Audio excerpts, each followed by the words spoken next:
They taught the warning to cadets long before they were old enough to understand it. Not as law. Not as doctrine. Not even as strategy. As a sentence. Do not take humans alive. By the time I first heard it, it had already become one of those relic phrases old officers repeated without context, like a superstition carried forward by people too cautious to throw it away and too embarrassed to explain it. It appeared in no active diplomatic handbook. It was absent from current military treaties. The trade councils never referenced it. The modern archives tagged it as obsolete language from the border conflicts, preserved for historical continuity and nothing more. Most of us assumed it belonged to a rougher age. Then the humans were taken. It happened on a Tuesday station cycle in Dock Ring 7 above the gray oceans of Hearth Veil, where cargo exchanges were so routine that half the security staff stopped looking at the scans unless something caught fire. The human vessel was small, registry clean, civilian marked, and 3 hours early for its mineral transfer slot. It carried survey equipment, medical polymers, food cultures, and 11 crew members with verified passage rights. Nothing about it suggested crisis. Then the patrol ships sealed the ring. No alarm sounded at first. That was the detail I kept coming back to later. The silence. The ease of it. The confidence of officials who believed they were performing procedure, not provoking history. A customs dispute, they would later call it. A temporary detention under emergency extraction law. A matter of jurisdiction involving disputed biological cargo declarations. That was the public version. The private version moved faster. The ship's channels went dark in 8 seconds. Dock control lost exterior visual feeds 12 seconds later. By the time the first inquiry reached the lower council desks, the 11 humans had already been removed from their own vessel and transferred under armed escort to a secured holding structure 2 levels beneath the ring. Not delayed. Not quarantined. Not protected. I know because I was in Chamber Annex 3 when the first report arrived. My name is A.R. Voss, 3rd-tier diplomatic recorder, junior clerk to the Interstellar Mediation Office, assigned mostly to transcript verification, scheduling repair, and the sort of bureaucratic debris that gathers around people important enough to pretend they are too busy to read what they sign.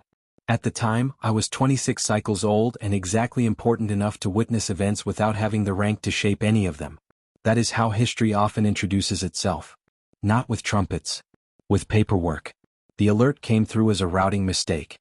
A red-coded dispute summary dumped into our annex instead of central response because someone in security review had marked the species field incorrectly.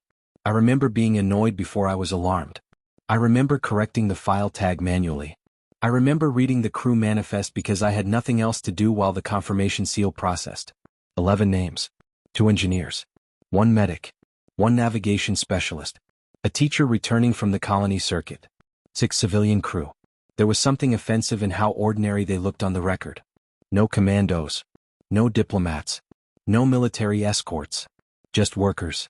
I forwarded the file upward and expected the usual sequence. Protest note, jurisdiction hearing, formal delay, performative outrage, eventual compromise. That was how the council handled anything involving species from outside the inner blocks. Slow the room. Divide responsibility. Let procedure drain urgency until grief became manageable. But within 17 minutes, the first human transmission arrived. It was not addressed to the chamber. It was not marked urgent. It was not written in the heated language lesser governments use when they still believe outrage itself carries force. It was a receipt confirmation. We are aware contact has been interrupted. Stand by for direct retrieval. That was all. No accusation. No threat.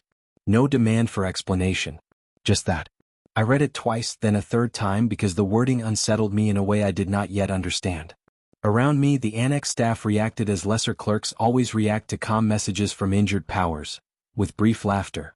Someone said the humans were posturing. Someone else guessed they were trying to frighten the station authorities before legal review even began. My supervisor dismissed it as emotional signaling and told me to file it under pending response. But I kept staring at one word. Retrieval. Not negotiation. Not inquiry.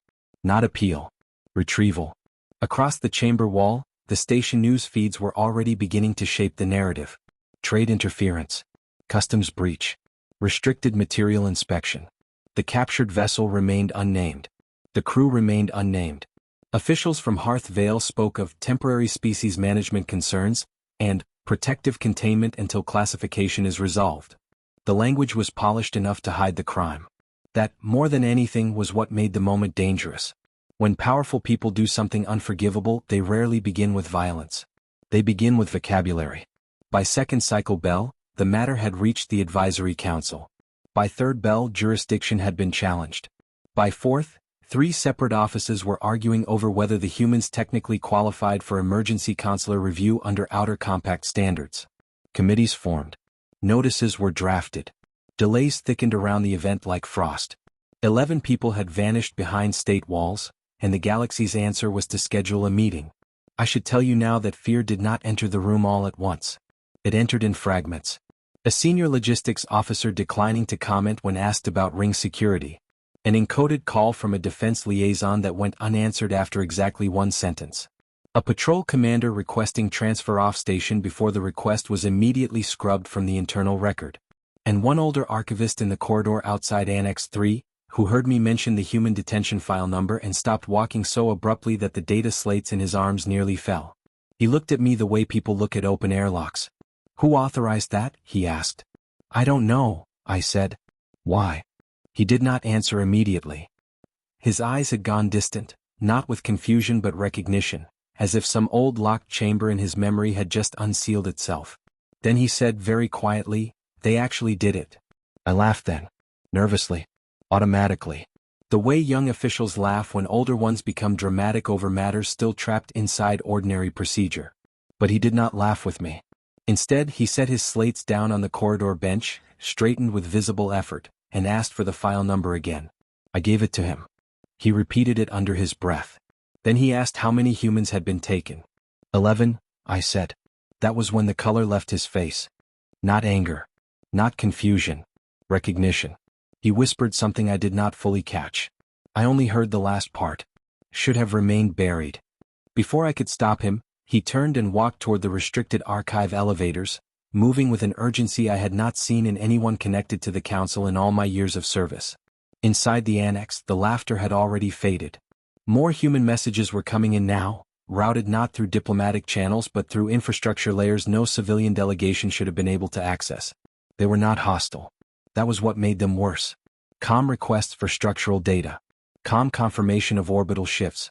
Calm acknowledgement of local time standards. Whoever was sending them did not sound like a government pleading for hostages. They sounded like people measuring distance. By the end of the 6th bell, the chamber finally voted to convene an emergency review. Too late. Because somewhere between the first polite transmission and the last procedural objection, the old warning I had dismissed as ceremonial nonsense returned to me with the force of prophecy. Do not take humans alive. At the time, I still did not know why those words existed. I only knew one thing. Everyone in power on Hearth Veil still believed this was becoming a legal problem. They had not yet realized it had already become a historical one. By the time the emergency review began, the lie had already hardened. Not the lie that the humans were missing. That part was true. The lie was everything wrapped around it. They said the vessel had breached customs bioprotocol. They said inspectors detected undeclared organic material in one of the survey containers. They said the crew had resisted standard containment instructions. They said protective detention was necessary until species-specific contamination risks could be evaluated by the proper authorities. It was the sort of explanation bureaucracies adore.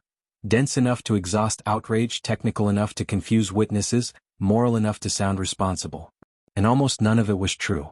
The human ship had declared every cargo segment before docking.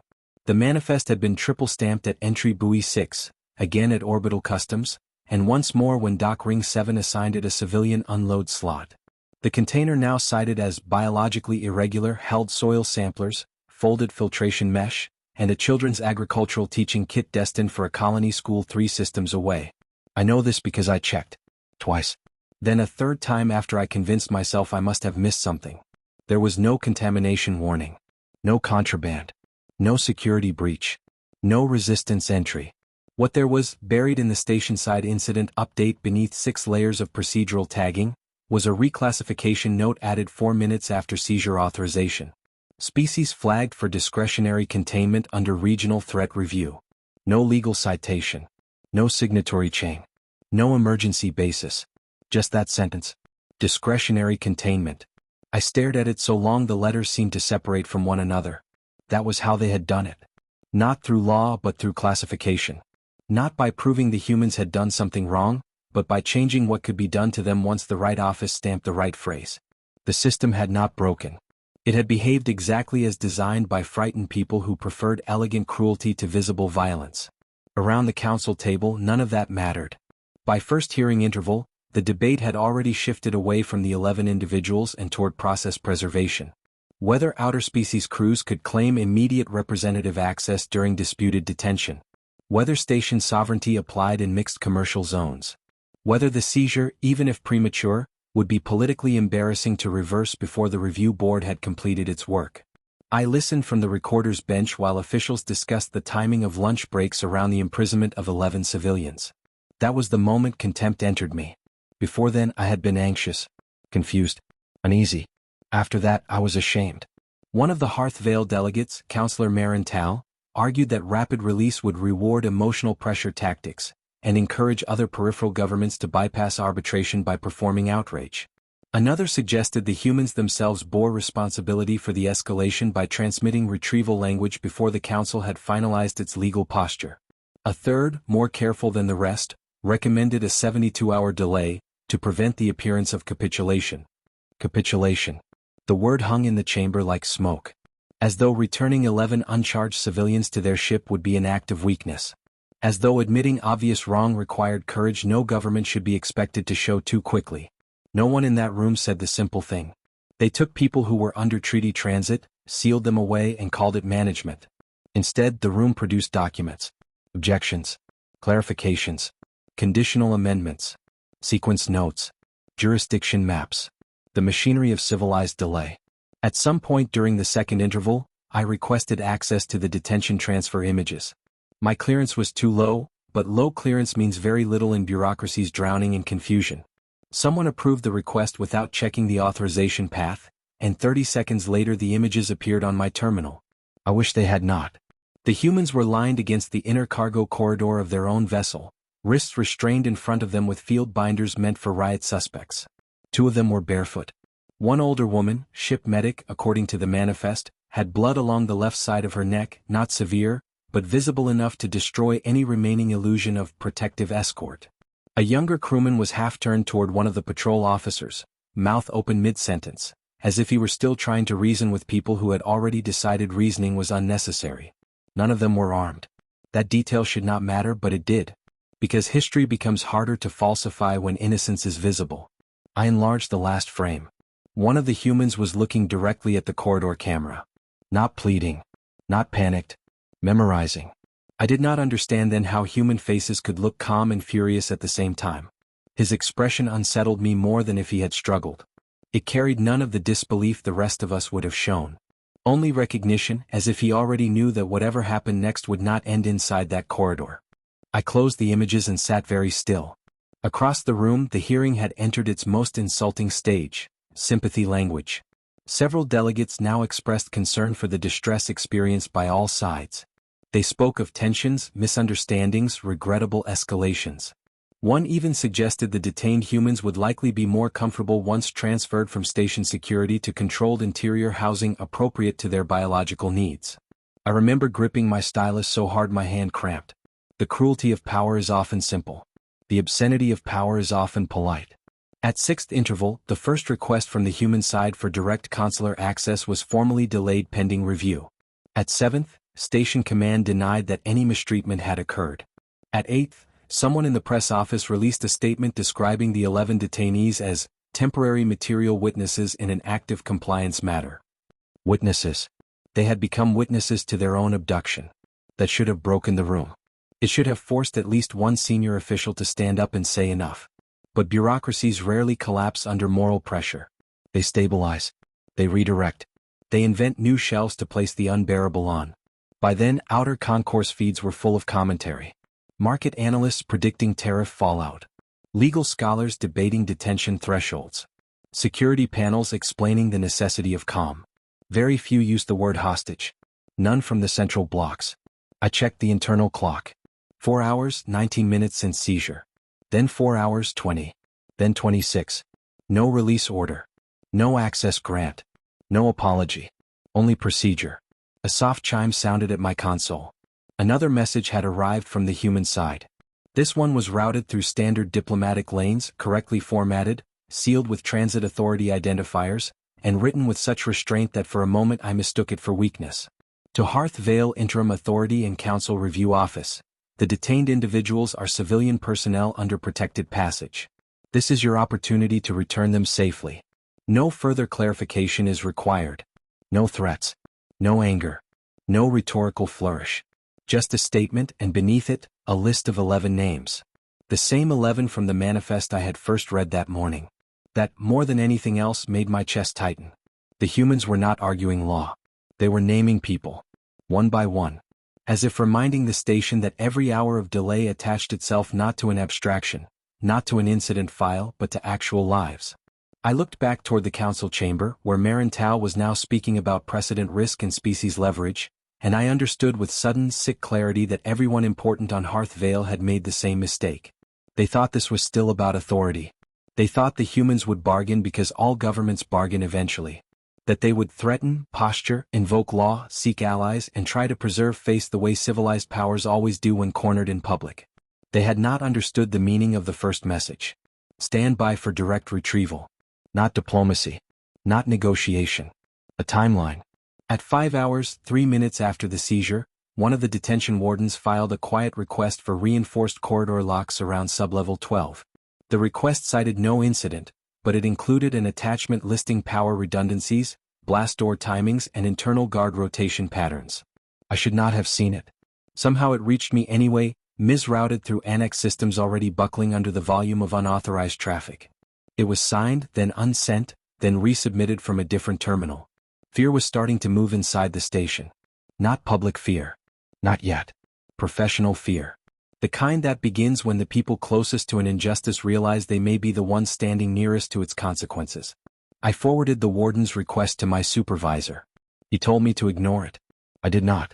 Instead, I opened the file on the old warning phrase again, the one the archivist had reacted to in the corridor. There was almost nothing in the active database. No usable doctrine. No case notes. No current statutes. Just a dead cross-reference pointing toward a restricted historical article whose title had been partially sealed. Article 0, Human Containment Events. Containment Events. Even then, even in the middle of everything, the phrase made no sense to me. It sounded too clinical, too ancient, too carefully named. But below the title there was a line of archival metadata, one that had survived whatever later governments had tried to bury. Classification retained by unanimous vote. Public citation discouraged. Reason, recurrence risk. Recurrence. I read that word and for the first time all day I stopped feeling confused. Because recurrence means pattern. And pattern means this had happened before. Somewhere behind me in the council chamber, another motion to delay release was being introduced. Some official was still speaking about process. Still speaking about optics. Still speaking as though time belonged to the station. But the truth had changed. This was no longer a detention waiting to be resolved. It was a test already being failed. And on Hearth Veil, surrounded by committees, cameras, uniforms, signatures, and the polished manners of people certain they controlled the pace of history, 11 ordinary humans were still locked below the ring while powerful men argued over what to call the crime. I was not important enough to enter the room where the real decisions were made. That is not false modesty. It is administrative fact.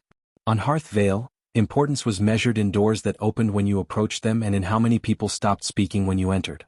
By that standard, I ranked somewhere below useful equipment and slightly above decorative plants. I had no voice in emergency motions. No authority to challenge a council suspension. No military access. No protected channel to the species delegates. I recorded statements, corrected timestamps, cross-linked hearing transcripts, and made sure powerful people could later deny things in clean, searchable language. Which is why, when the station began to tilt toward panic, no one noticed me moving through it. I remained what I had always been. Background. The council chamber grew louder as the hours passed, but not in the way outsiders imagine.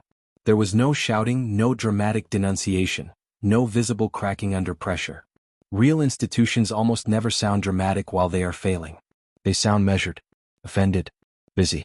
They generate more language as if quantity itself can serve as control. I left the annex under pretense of retrieving a signature slate from mediation records and began walking the inner corridors with my recorder badge visible and my head lowered, The universal posture of a functionary too dull to obstruct. It worked because people in crisis stop seeing clerks. They speak around them, over them, through them. And so I heard things I was never meant to hear. Outside security coordination, 2 patrol supervisors stood in front of a sealed door pretending they were discussing shift allocations. They sent how many? One asked. Unconfirmed. That means they know. They knew before the seizure was logged. Silence. Then the first one said in a voice suddenly thinner than before, "We should release them." The second looked down the corridor, saw me and stopped talking. I kept walking. At Logistics Junction 4, 3 cargo officers were arguing over docking priority requests from ships that technically did not exist. No transponder flags. No declared governments. No cargo declarations. Just inbound mass signatures holding outside standard trade lanes and refusing all routine station traffic. "Merchant escorts don't stack like that," one officer muttered. "They aren't merchant escorts." "Then what are they?" No one answered. In the lower archive hall, I found the old archivist again. He was standing alone at a dead terminal, one hand flat against the screen as if willing it to open faster. He looked older now than he had only hours before. Not physically older, stripped older. As if some layer of professional calm had been cut away and beneath it there was only memory. "You found it?" I said. He did not turn. "I found pieces." "What is Article 0? That finally made him look at me. I had expected reluctance. Irritation. Perhaps a lecture on clearance. What I saw instead was calculation. Not whether I should know, but whether I was already too close to remain ignorant. "What office are you attached to?" he asked. "Mediation Annex 3. "Then you've read the detention file?" "Yes." "And the messages?" "Yes." His jaw tightened. "Then listen carefully," he said.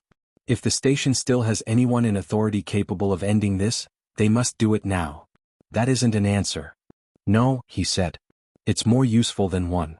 He pulled a slate from the terminal housing and handed it to me. Most of the screen was blacked out by restriction fields. Only a few metadata lines remained visible. Article 0, Human Containment Events Original Adoption. Post-Davenin Settlement Review Access Limited by Joint Civilizational Compact. Summary language prohibited in public instruction. Standing caution retained. Below that, in a section so heavily damaged only fragments survived, there were 5 readable words.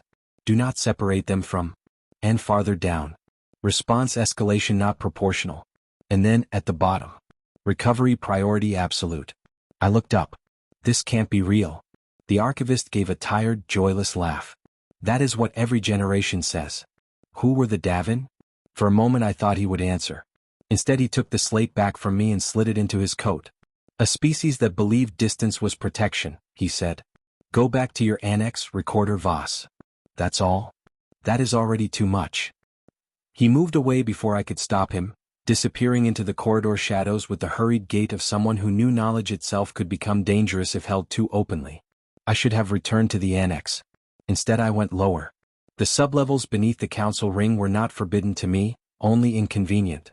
They were built for maintenance crews, storage processors, environmental systems, and detention transfers the upper stations preferred not to think about. The air smelled different there, colder, metal-heavy, recirculated too many times. Official architecture grows more honest the farther it descends. At sublevel 9, security presence tripled. Not visible alertness. Controlled alertness. Officers stood in pairs instead of alone.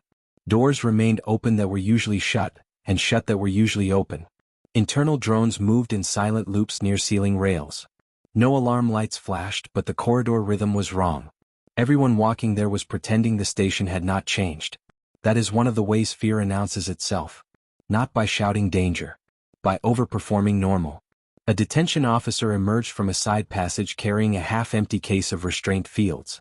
He nearly collided with me, muttered an apology, then froze when he read my badge. "Mediation?" he asked. "Yes." "Why are you here?" "Transfer verification," I lied. His face twitched. Not because he believed me but because the lie was so weak it confirmed something worse. His gaze moved once toward the lower sealed doors, then back to me. "You should leave," he said. "Why?" This time he did not hide the answer quickly enough. "Because if they come through here, badges won't matter." He walked away before I could ask who he meant. I stood motionless in the corridor, listening to the mechanical hum beyond the blast partition. Somewhere below, beneath layers of steel, force fields, and official language, 11 humans were still being held while the station built thicker walls around itself and pretended that thicker walls were the same thing as safety. My terminal vibrated. A system-wide advisory had just gone out to all upper administrative personnel. Maintain current assignments. Avoid unsanctioned movement between security levels. Do not engage in species-related speculation. A coordinated response is in progress. That phrase again. A coordinated response. Not the response. A response. The sort of wording institutions use when they no longer know whether they are describing their own actions or someone else's. I returned to the annex shortly before dusk cycle, and for the first time that day no one told me where to sit. People were too busy reading screens. The laughter from the morning was gone. In its place was the quiet of offices beginning to understand that procedure might not be strong enough to contain consequence. My supervisor kept refreshing a live transport board that now showed 17 arrival requests in outer orbit, 9 denied for unanswered, and the rest marked pending under defense override. Another clerk whispered that station defense had requested tactical consultation from the inner moons. Another said the moons had declined to commit. Another claimed 3 patrol commanders were no longer responding on secure channels. No one knew what was true. That was the other way panic entered institutions. First, too much confidence. Then too many versions. A fresh human message arrived at 1914 station cycle. It was addressed only to interim authority, but annex routing protocols copied it into our queue before anyone could suppress it. To those currently delaying release, you are misidentifying the nature of this moment. Return our people. That was all. The first line hit the room harder than any threat could have. Because threats leave room for bargaining. Correction leaves room only for shame. Across from me, Clerk Saren swallowed audibly and said, "Why do they write like that?" No one answered him. I knew the answer, though I could not yet prove it. Because they were not trying to convince us. They were documenting us. Every message from the human side felt less like pressure and more like record building, as though the real audience for their words was not the council but history. As though somewhere beyond the station, decisions had already been made and these transmissions existed only to mark the final chances offered before action. That realization made me colder than fear. Made me feel late. At 2002, Counselor Marin Tal formally recommended extending the detention review to full-cycle legal examination. At 2011, the motion received provisional support from 3 block representatives. At 2016, a station-side press packet was drafted describing the 11 humans as protected persons under containment review. At 2018, a defense liaison requested updated schematics for all sublevel approach corridors and was denied by station authority. At 2021, the request was granted anyway by someone above station authority whose name had been redacted before the file finished loading. I read that line twice. Granted anyway. The room around me seemed to tilt. Someone above station authority had intervened. Not publicly. Not enough to stop the council. But enough to reach into its sealed systems and pull something loose. That was when I understood what my role had become. Not actor. Not rescuer. Witness. And witnesses, if they are fortunate and careful, sometimes get to see the exact second a lie begins to realize it is mortal. I opened every file I had copied that day and built a private sequence on my terminal. Seizure log, manifest, detention images, human messages, Article 0 metadata, sublevel lock requests, defense override grants. Looking at them together changed their meaning. Individually they were fragments. Together they formed the outline of an event too large for any one office to admit. 11 civilians taken. Immediate calm response from Earth. Restricted historical warning suppressed from public use. Security fear rising below the official level of acknowledgement. Unmarked arrivals outside station lanes. Defense overrides beginning to bypass civilian authority. Pattern. Recurrence. The word from the archive returned to me again. Not because history was repeating exactly. Because someone, somewhere, had prepared for the possibility that it might. At 2034, the outer hull cameras lost track of 3 inbound signatures for exactly 11 seconds. When the feed restored, the signatures had reappeared inside the station's exclusion shadow, where no ship should have been able to maneuver without full guidance approval. No explanation followed. No public note. Only a quiet flood of access denials across the security net as systems began closing themselves faster than commands could be issued. Beside me, my supervisor went pale. "What is that?" I asked. He didn't answer. He just backed away from his console as if distance from information could still be useful. And in that moment, watching frightened officials retreat from screens they had trusted all their lives, I finally understood why this story had needed someone like me to tell it. Because power does not describe its own humiliation honestly. It softens. It edits. It hides behind sequence language and committee phrasing and missing timestamps. Only the powerless remember what the room felt like before the myth began.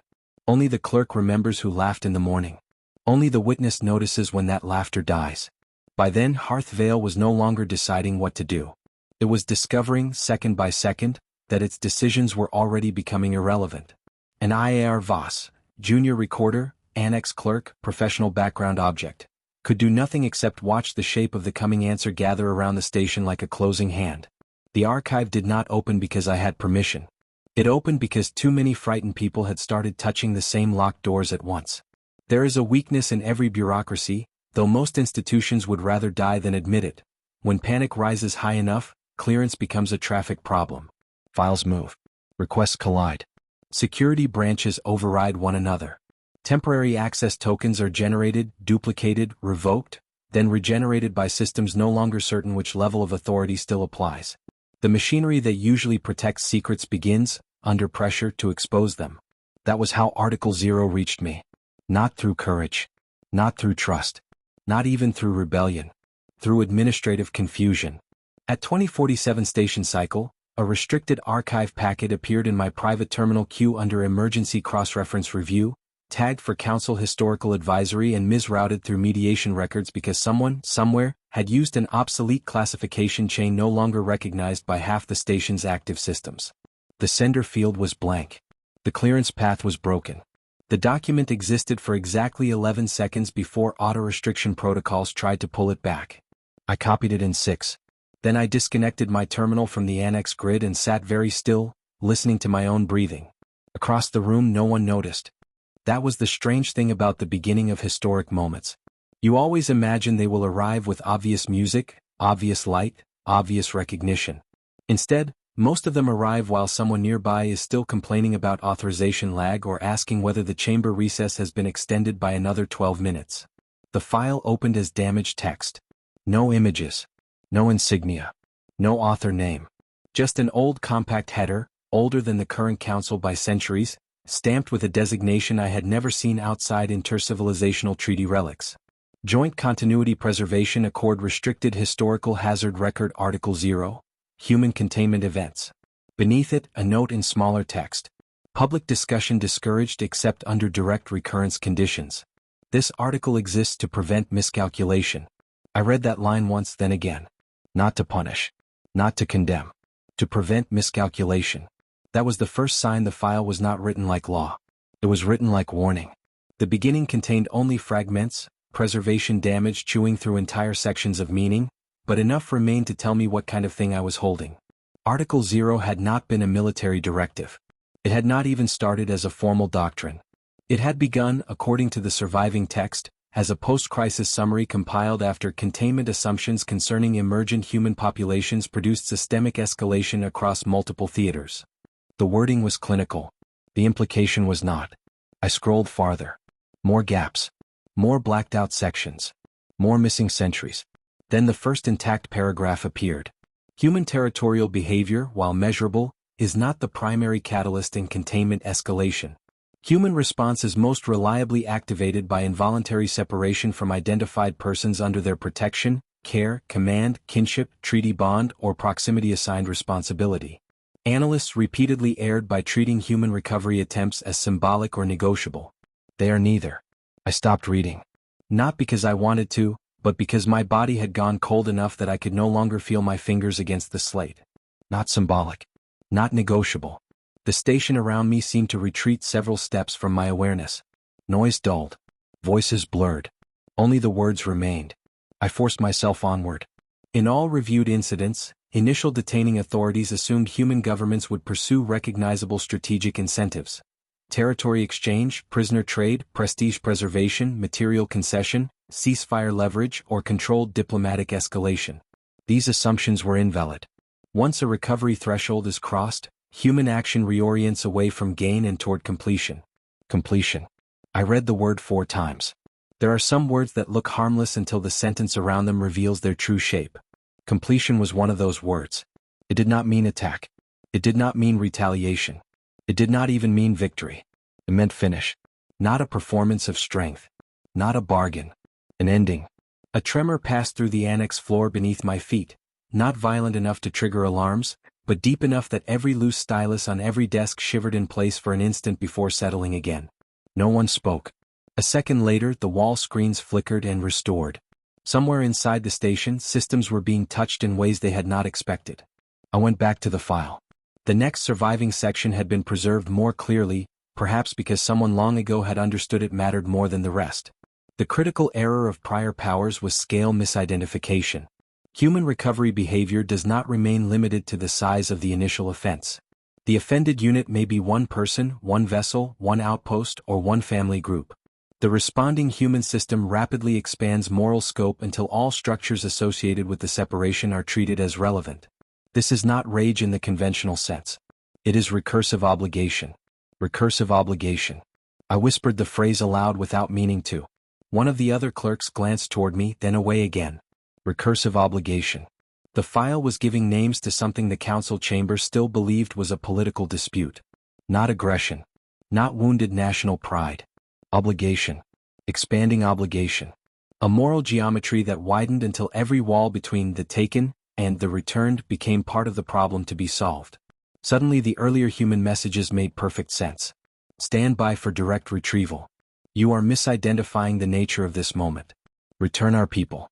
There had been no negotiation because, from their perspective, there was nothing to negotiate.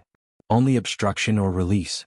My hands were moving faster now, scrolling through old damage scars and compact annotations. Someone, many someones over many years, had fought to keep the article alive while stripping away everything that might make it common knowledge. Paragraphs vanished midline. Entire case references had been converted to blank fields. Species names were removed. Locations erased. Dates rounded into protected era markers. But the cautionary core remained intact with almost stubborn persistence. Then I found the line the archivist must have seen earlier. Do not separate humans from those they have accepted as theirs and expect proportion to remain available to you. It was not elegant. It was not ceremonial. It was not myth. It was worse. It was the kind of sentence written by survivors. The annex had grown so quiet by then that I could hear individual breathing again. Someone on the far side of the room was trying and failing to connect to internal defense feeds. My supervisor had stopped pretending to work and was now simply watching the security bulletin channel refresh itself every few seconds like a man waiting to see whether his future still existed. I scrolled farther down. The next preserved block was labeled Historical Recurrence Summary, Authorized Eyes Only. And beneath it, a bulleted list so heavily reduced by preservation protocols that each entry read like the tombstone of an argument. Case 01, Border Appropriation of Juvenile Group, Total Settlement Evacuation. Case 04, Treaty Hostage Doctrine Against Expeditionary Kin Unit, Naval Collapse Across 3 Regions. Case 09, Labor Seizure Framed as Administrative Retention, Governing Exchange Removed Within 13 Days. Case 12, Civilian Relocation to Induce Compliance, Species Compact Rewritten Post-Conflict. Case 14, Containment of Medical Convoy Personnel, Archival Redaction Order Initiated. I stared at the list until my eyes hurt. Not because it was graphic. It wasn't. Because it was repetitive. Same mistake. Again and again. Different powers, different eras, different excuses, different bureaucratic language, but always the same miscalculation beneath it. Someone took humans or those under human protection and expected the response to remain normal. No wonder public citation had been discouraged. This was not just history. It was embarrassment. Civilizational embarrassment, old enough to become taboo. A new notice flashed across my disconnected terminal, buffered before the annex network fully severed. Sublevel 12 access failure. Manual override rejected.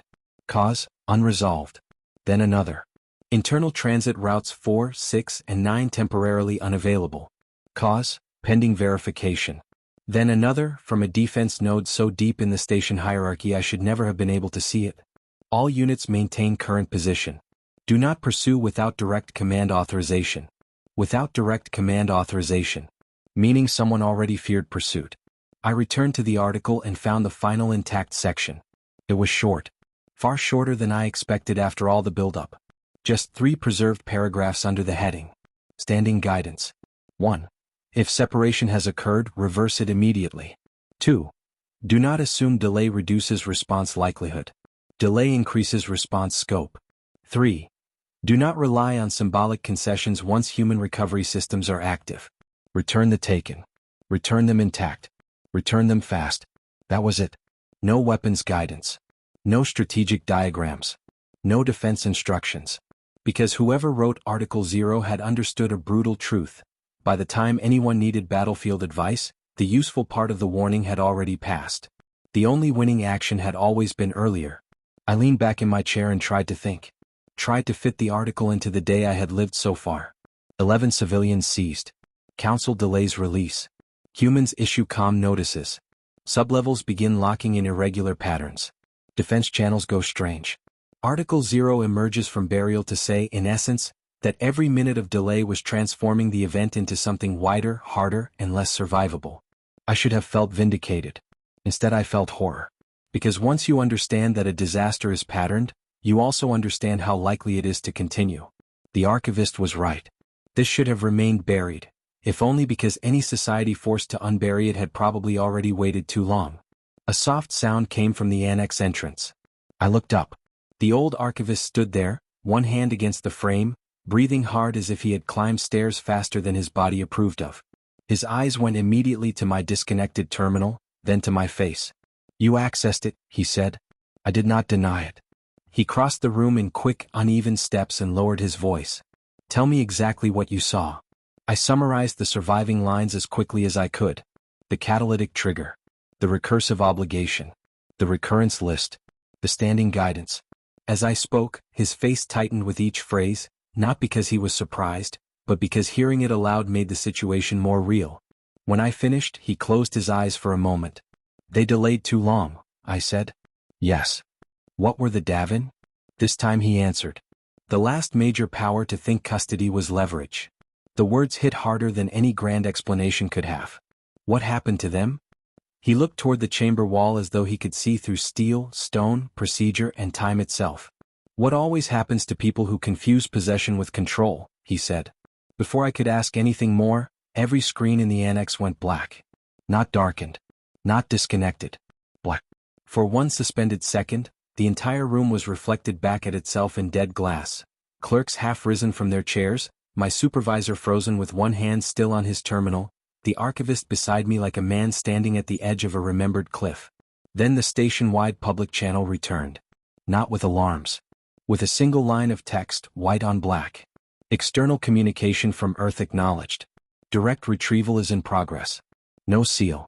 No flourish. No explanation. Across the annex, someone made a small involuntary sound I had never before heard from an adult professional. Not a cry. Not a word. The sound of certainty breaking. The archivist opened his eyes and whispered, almost to himself. They told us. No one answered him. Because now, at last, everyone understood the same thing. The old warning had not been about human anger. It had been about human follow-through. And somewhere below us, behind doors the station had trusted too much. 11 ordinary civilians were waiting while a buried article from a disgraced age unfolded itself into the present. The Davenin were not monsters. That, perhaps, was the most frightening part. If they had been cruel in the theatrical way lesser histories prefer, if they had been butchers, zealots, slavers with banners made from bones, then what followed might have been easier to explain. Easier to place at a safe distance.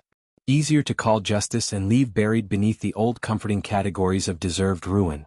But the surviving records did not describe monsters. They described a civilization of systems. Disciplined. Expansionist. Brilliant. Administratively obsessed. The kind of power that measures worlds before it conquers them and writes laws before it fires. The Davenin did not think of themselves as brutal. They thought of themselves as corrective.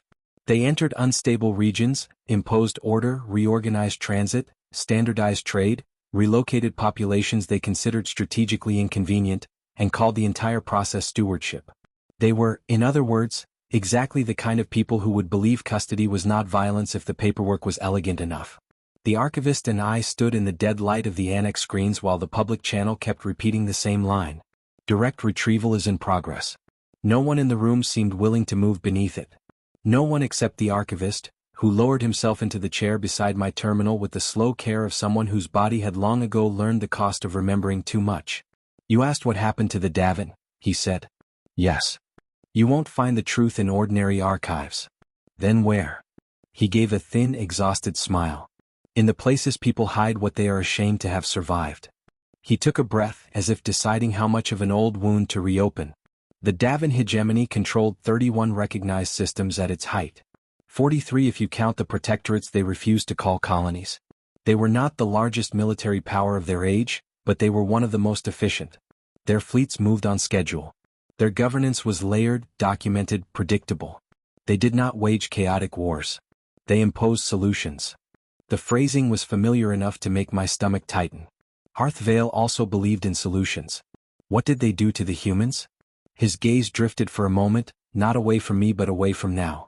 At first, the same thing everyone always does when they encounter a young species they mistake for manageable. They underestimated context. That was not an answer, but I had already learned older men sometimes approached the truth sideways when the direct path hurt too much. The humans at that time, he continued, were not what they are now. Not politically. Not technologically. Their worlds were divided. Their fleets were small. Their colonies were fragile. They argued with one another constantly. From the Daven perspective, they looked disorganized, emotionally noisy, and strategically immature. Weak. Yes, he said. Weak enough to be instructed. He said the last word with such open disgust that I felt a chill crawl up my back. The room around us remained frozen in half-function. Terminals blinking back to life. Security feeds flickering in and out.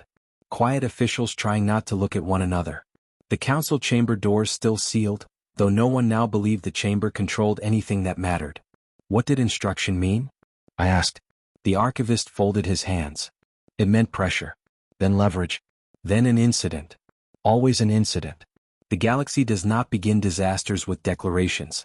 It begins them with incidents, small enough to excuse, procedural enough to defend, local enough to contain.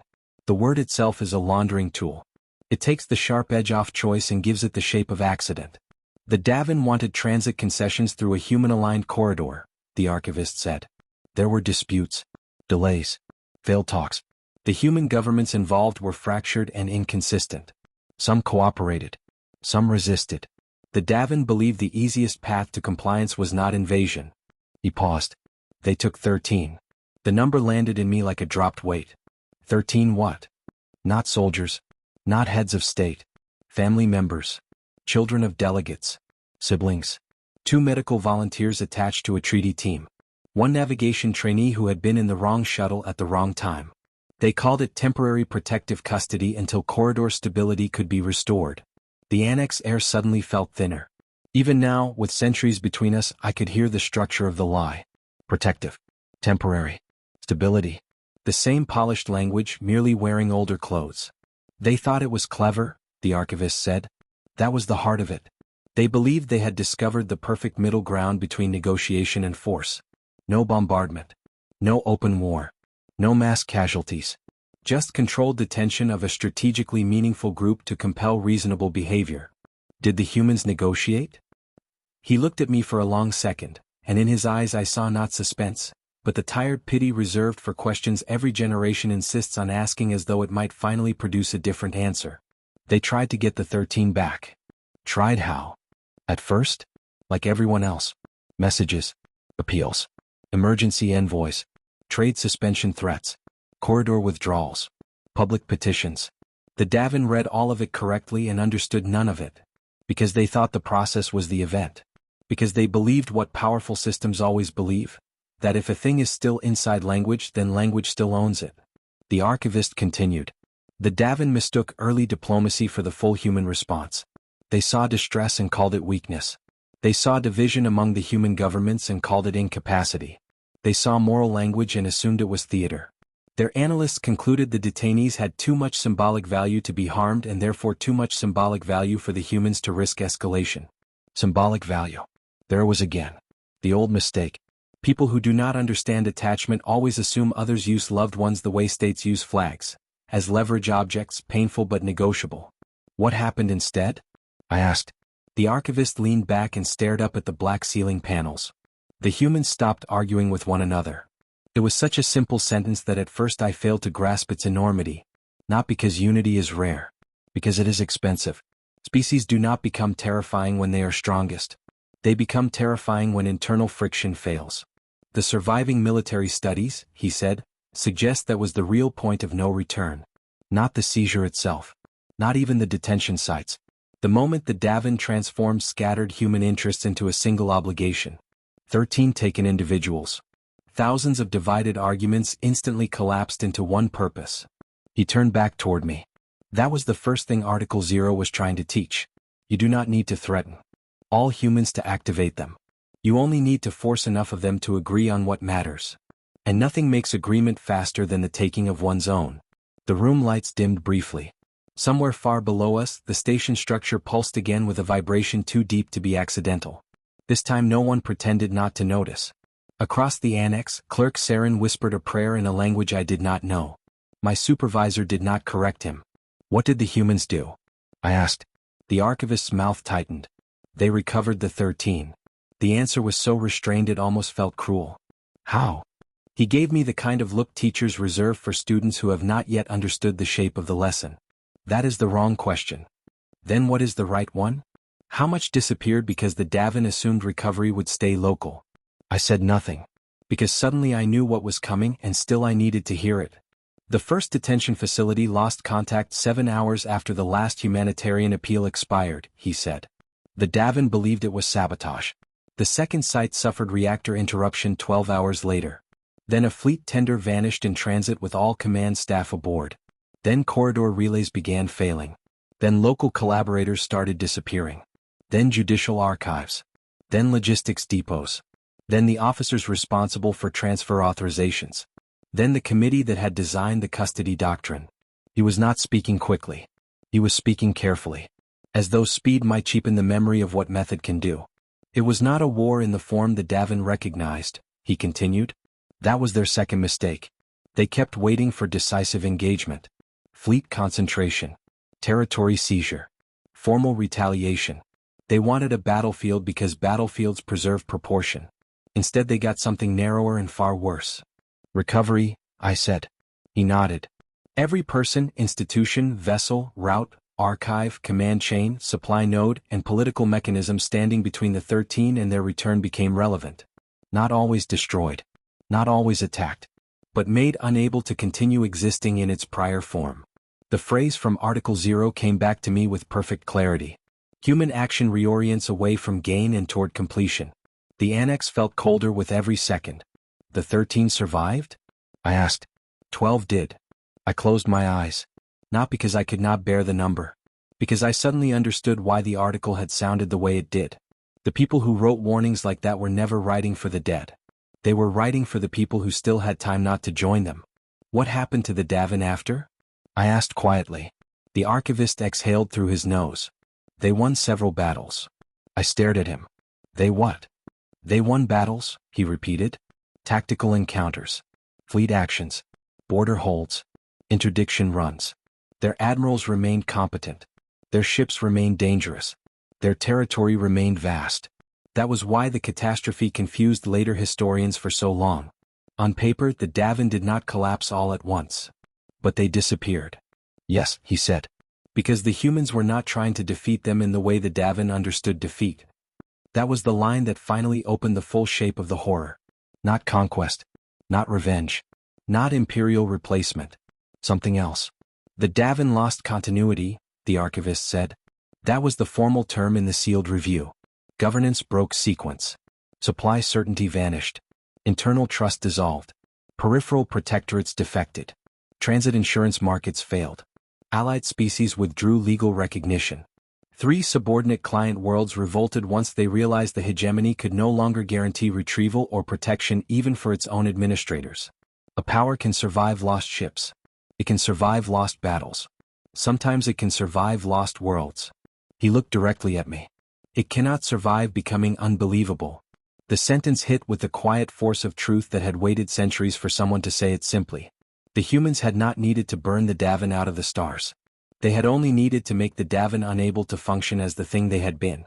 What did the sealed review conclude? I asked. His answer came without hesitation. That the initial custody event had been strategically minor and civilization ally fatal. I repeated the phrase under my breath. Strategically minor. Civilization ally fatal. 11 humans on Hearth Veil. A minor station by galactic standards. A commercial ring above gray water. A paperwork crime defended by committees. My throat went dry. The archivist saw the thought land in me. Yes, he said softly. Now you understand the problem. I looked at the public channel still displaying its terrible calm. Direct retrieval is in progress. No threats. No declarations. Because threats are for people seeking leverage. This was something else. What happened to the one who died? I asked. The archivist's face altered, not much but enough. A line deepened beside his mouth. His eyes lost focus for a moment, not from age but memory. Their name was Litomar, he said. Junior medic. 19 standard years. Taken during the second transfer. Died before the others were reached. 19. One dead among 13. And an empire had spent the next generation discovering the real cost of that arithmetic. What did the humans do after they recovered the survivors? The archivist answered with a bitterness so old it had become almost ceremonial. They stopped. I frowned. That's impossible. No, he said. That is the part no one ever believes until it is too late. He leaned toward me slightly. The humans did what was necessary to recover the 12 who still lived, to account for the one who did not, and to dismantle every active structure that could continue or repeat the separation. And then they stopped. They did not occupy Davenin core worlds. They did not rewrite the stars in their own image. They did not hunt for sport. They ended the capacity behind the act and then withdrew. That should have made them less frightening. Instead it made them more so. Because indiscriminate violence can be understood as madness. Precision requires memory. They weren't raging, I whispered. No, said the archivist. They were finishing. The station around us groaned again, louder now. Somewhere below the annex, automated locks slammed in rapid sequence. One, then another, then 5 more like metallic thunder traveling sideways through the bones of Hearth Veil. A security bulletin flashed and vanished before the public screens could fully display it. In the chamber beyond the sealed council doors, someone began shouting at last. Too late. Far too late. I looked back at the broken article on my terminal, then at the old man beside me, then at the roomful of officials who still wanted this to be a policy failure instead of what it had become. The Davenin had not been monsters. They had been sure. Sure of law. Sure of structure. Sure of distance. Sure that 13 people could be held inside procedure without waking anything larger than protest.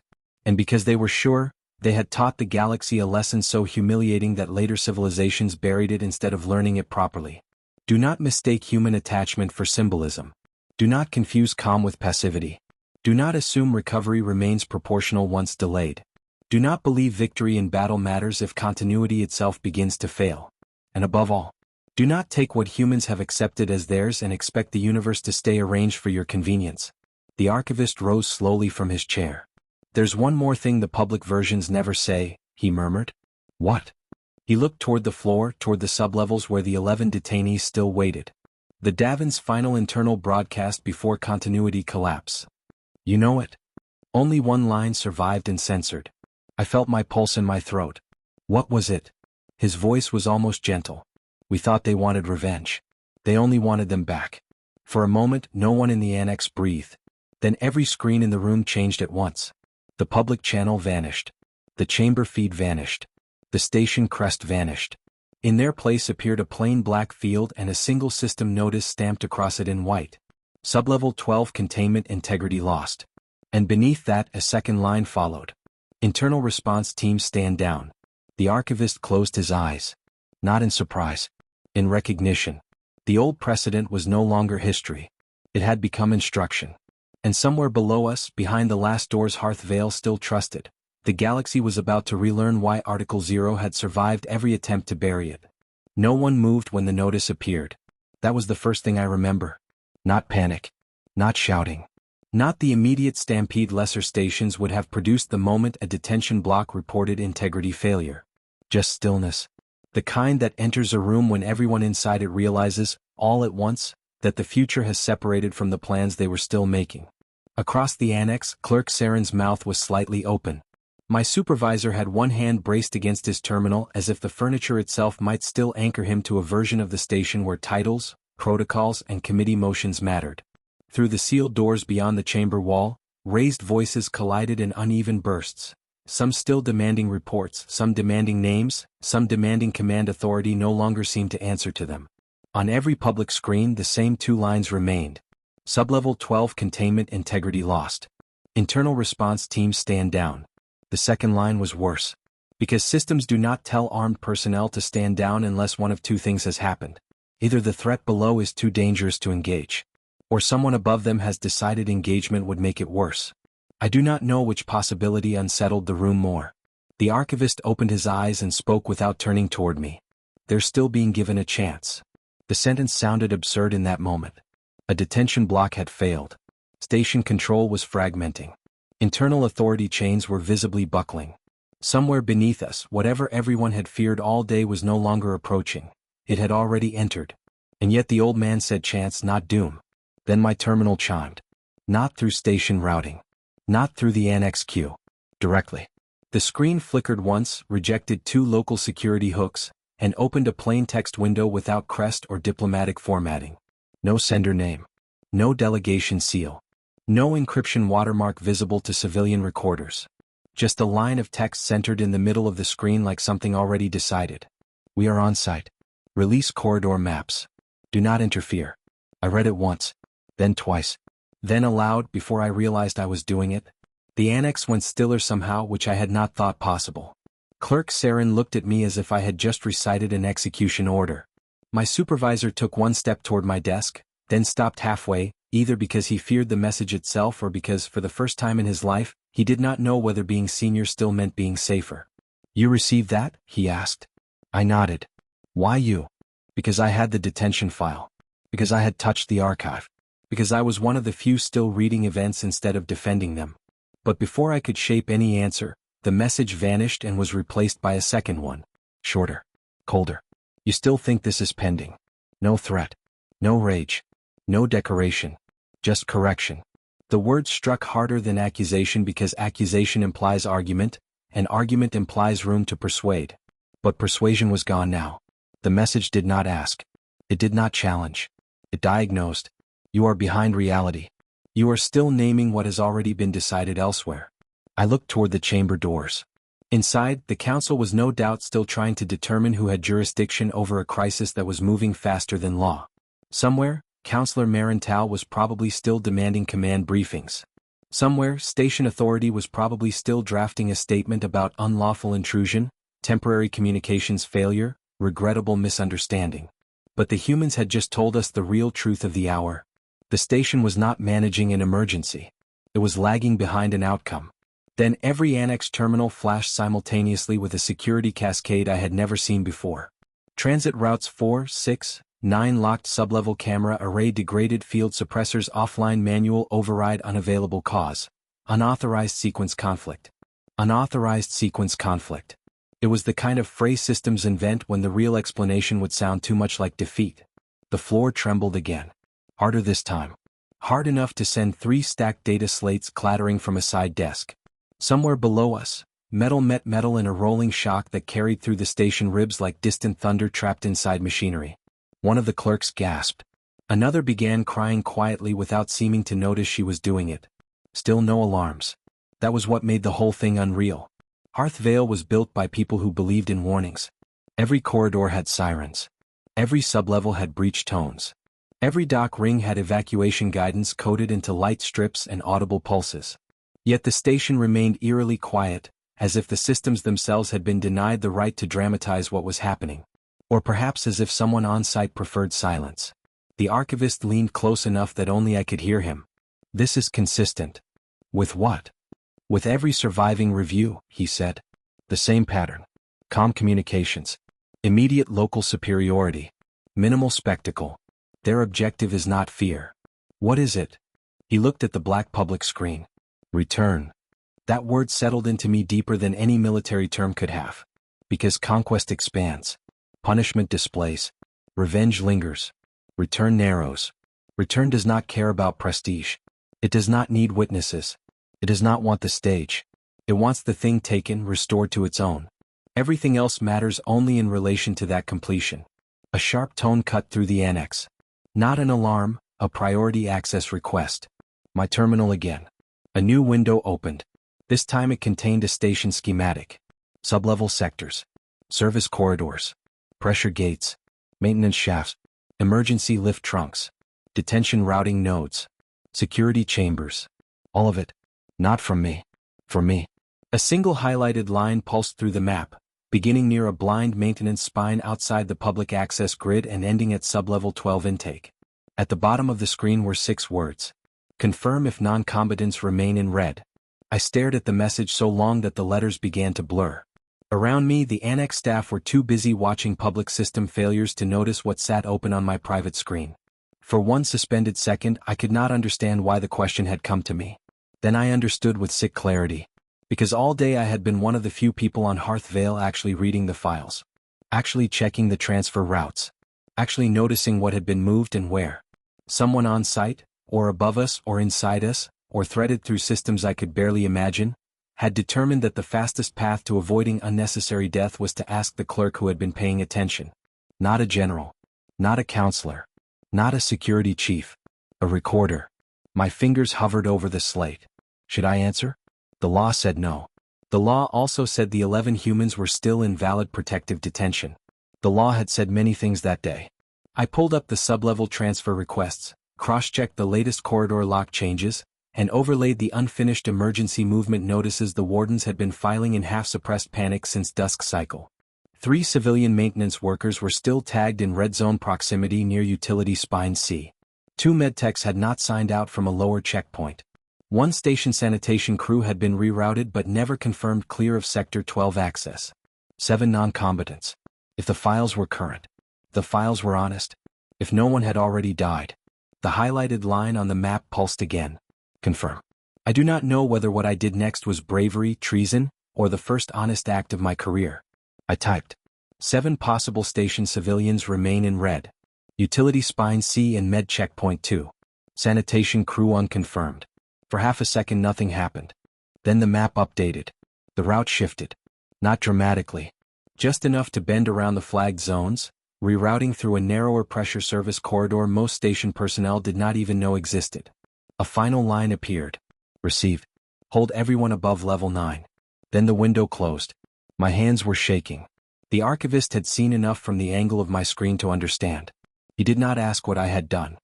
He only gave the smallest possible nod, not of approval exactly but of recognition, as if some ancient equation had just balanced itself in front of him. Across the annex, the public screen changed again. This time not to system error. To a live text relay. No source identified. No access chain displayed. Just transcript lines appearing in real time as if the station itself had been forced to witness. Sublevel response team 3 to command. Visual contact negative, corridor sealed from inside. Repeat, sealed from inside command to team 3. Breach and secure response team 3. Unable command. Clarify unable response team 3. Door is open command. Then proceed response team 3. Corridor beyond is not empty.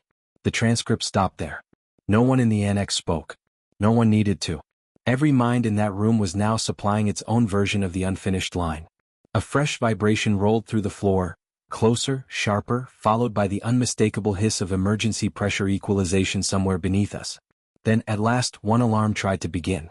A single clipped pulse of warning tones sounded over the station speakers. It cut off mid-note. As if even panic required authorization now denied. Another private message appeared on my slate. No map this time. No instructions. Only a sentence. This is your last delay window. Then, before I could react, a second line followed beneath it. Open the chamber feed. I looked up. The main council chamber had been sealed for over an hour under emergency continuity rules.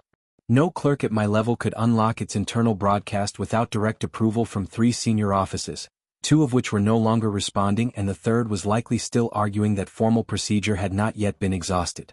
But the request was not phrased as a plea. It was phrased like logistics. The humans did not need permission. They needed speed. I routed through the annex transcript backbone, forced a legacy relay bridge the chamber systems had forgotten to remove from public mediation infrastructure, and after 3 failed authentication loops the wall screen in front of us flickered alive. The council appeared. Disordered. Well. Mid-argument. Counselor Marintal was standing now, one hand on the central desk, speaking too quickly to preserve dignity. An unlawful paramilitary intrusion into sovereign station space and I will not have this body coerced by. The chamber doors behind him slid open. Not explosively. Not dramatically. Quietly. 47 humans entered. No matching uniforms. No theatrical armor. No shouted commands. Just movement, controlled, efficient, dispersed with the ease of people who had already memorized the room before stepping into it. Some wore civilian jackets overplated under layers. Some looked like dock workers until one noticed the way they scanned exits before faces. One carried a compact medical case. Another held nothing visible at all. Their leader, if he was their leader, stood near the center aisle with the stillness of a man for whom every second had already been budgeted. The council froze. Marental stopped speaking, though his mouth remained slightly open as if the rest of his sentence had lost confidence before leaving him. One of the humans raised a hand, not threateningly, merely to mark attention, and said in a voice so calm it forced the entire chamber to hear every syllable. "We have your people clear on the lower route." No one moved. The human continued. "You have 7 stationed civilians still alive because we adjusted for them." His eyes moved across the chamber, not searching, not hesitating, simply locating. "Now you will release full access to Dock Spine East, stand down all interception protocols, and remain seated while medical transit completes." Marental found his voice first. "You cannot enter this chamber and issue commands." The human turned his head slightly toward him. And then he said the line the station would remember long after every official record had been edited into cowardice. "We are not here to command you. We are here because you delayed. Nothing in my life, not the archive, not the warnings, not the old precedent, not the trembling floors, struck me as hard as the lack of emotion in that sentence. No fury. No triumph. No cruelty. Only consequence." Behind me, somewhere in the annex, someone whispered, "Oh." It was such a small sound. Barely language. But it carried the shape of the whole day. Because at last everyone understood. The humans had not arrived angry. They had arrived finished with waiting. And Hearth Veil, with all its seals, councils, patrols, phrases, classifications, and beautiful procedural lies, had finally heard the cold truth from the mouths of the people it had mistaken for negotiators. This had never been pending. It had only been delayed. Later, the official report would claim the operation inside Hearth Veil lasted 14 minutes. That was technically true. It was also a lie.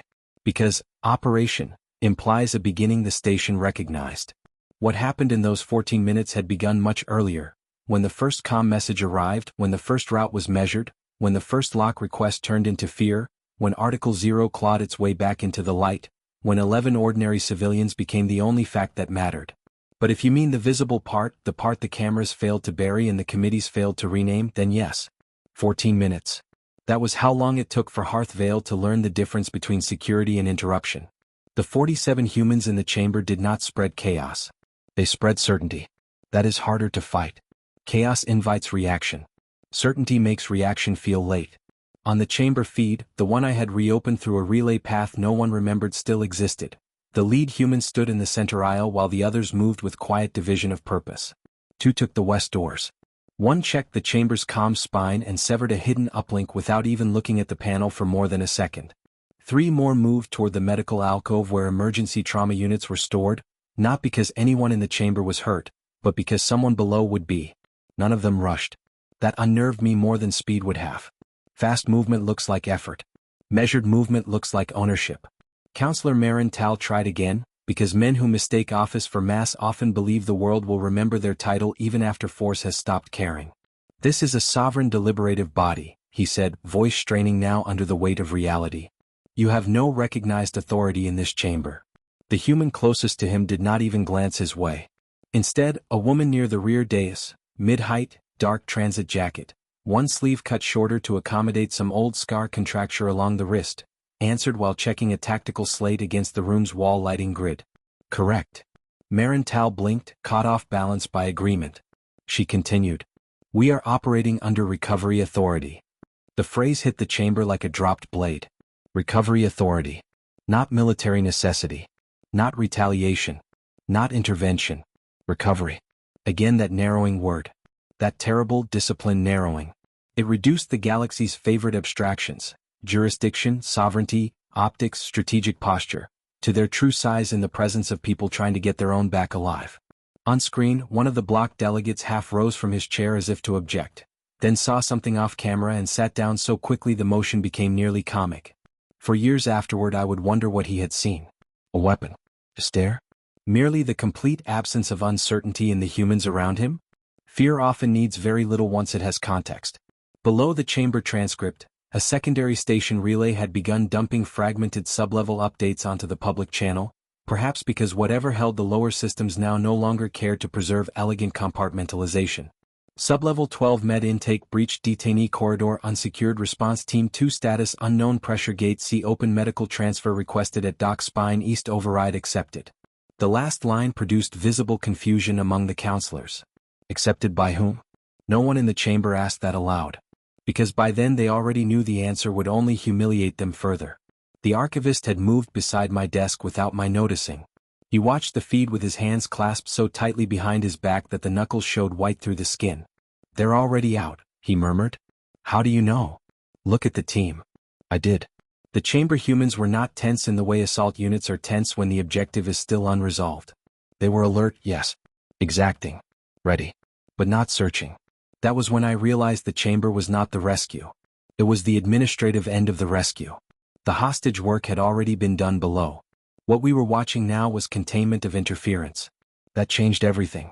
Because it meant the impossible part had occurred off-screen, and the people now standing under the council lights were those assigned to make sure no one above ruined the clean exit below. My mind raced backward through the afternoon. The rerouted map, the vanished signatures, the corridor lock failures, the transcript line, corridor beyond is not empty, the order for response teams to stand down. The humans had not entered the chamber first. They had entered the station first. And by the time the council saw them, the station had already been solved. A new text relay line flashed. Lower med confirms 11 located, 3 ambulatory, 5 stabilized, 2 critical but viable, 1 surgical priority. I exhaled without realizing I had been holding my breath. 11 located. Not 10. Not bodies counted. Located. The relief that went through the annex was so sharp it bordered on pain, even among people who had no right to feel relieved after helping build the machine that caused the need for rescue in the first place. Clerk Saren sat down suddenly and covered his face with both hands. My supervisor whispered, "All alive," like a man reciting a miracle he did not deserve to witness. The archivist did not react.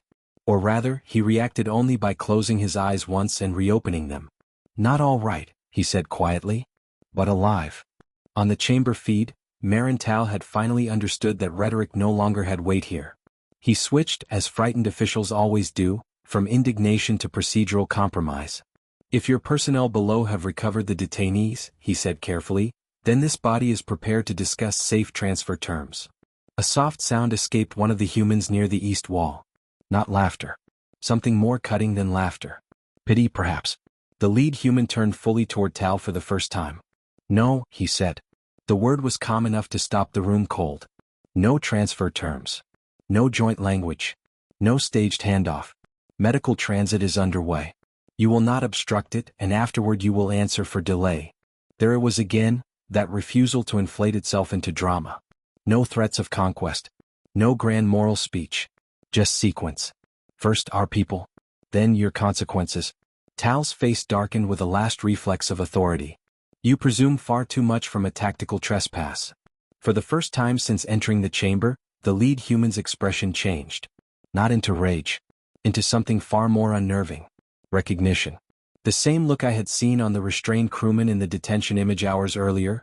The look of someone who understood exactly what kind of person stood before him and had already placed him in the proper category. "Tactical?" the human repeated. He inclined his head slightly, as though considering whether Tal deserved correction. "What happened below was medical retrieval through unlawful detention infrastructure while avoiding your civilians where possible." He paused. "This chamber is paperwork." The silence that followed was one of the purest sounds I have ever heard. Not because it was empty. Because it was true. Everything Hearth Veil had done that day, every classification, every procedural shield, every delayed motion, every polished lie, was suddenly exposed for what it had always been. Not power. Paperwork. Paperwork backed by doors. Paperwork backed by frightened men with authorizations. Paperwork backed by the expectation that no one would dare treat the machinery itself as temporary.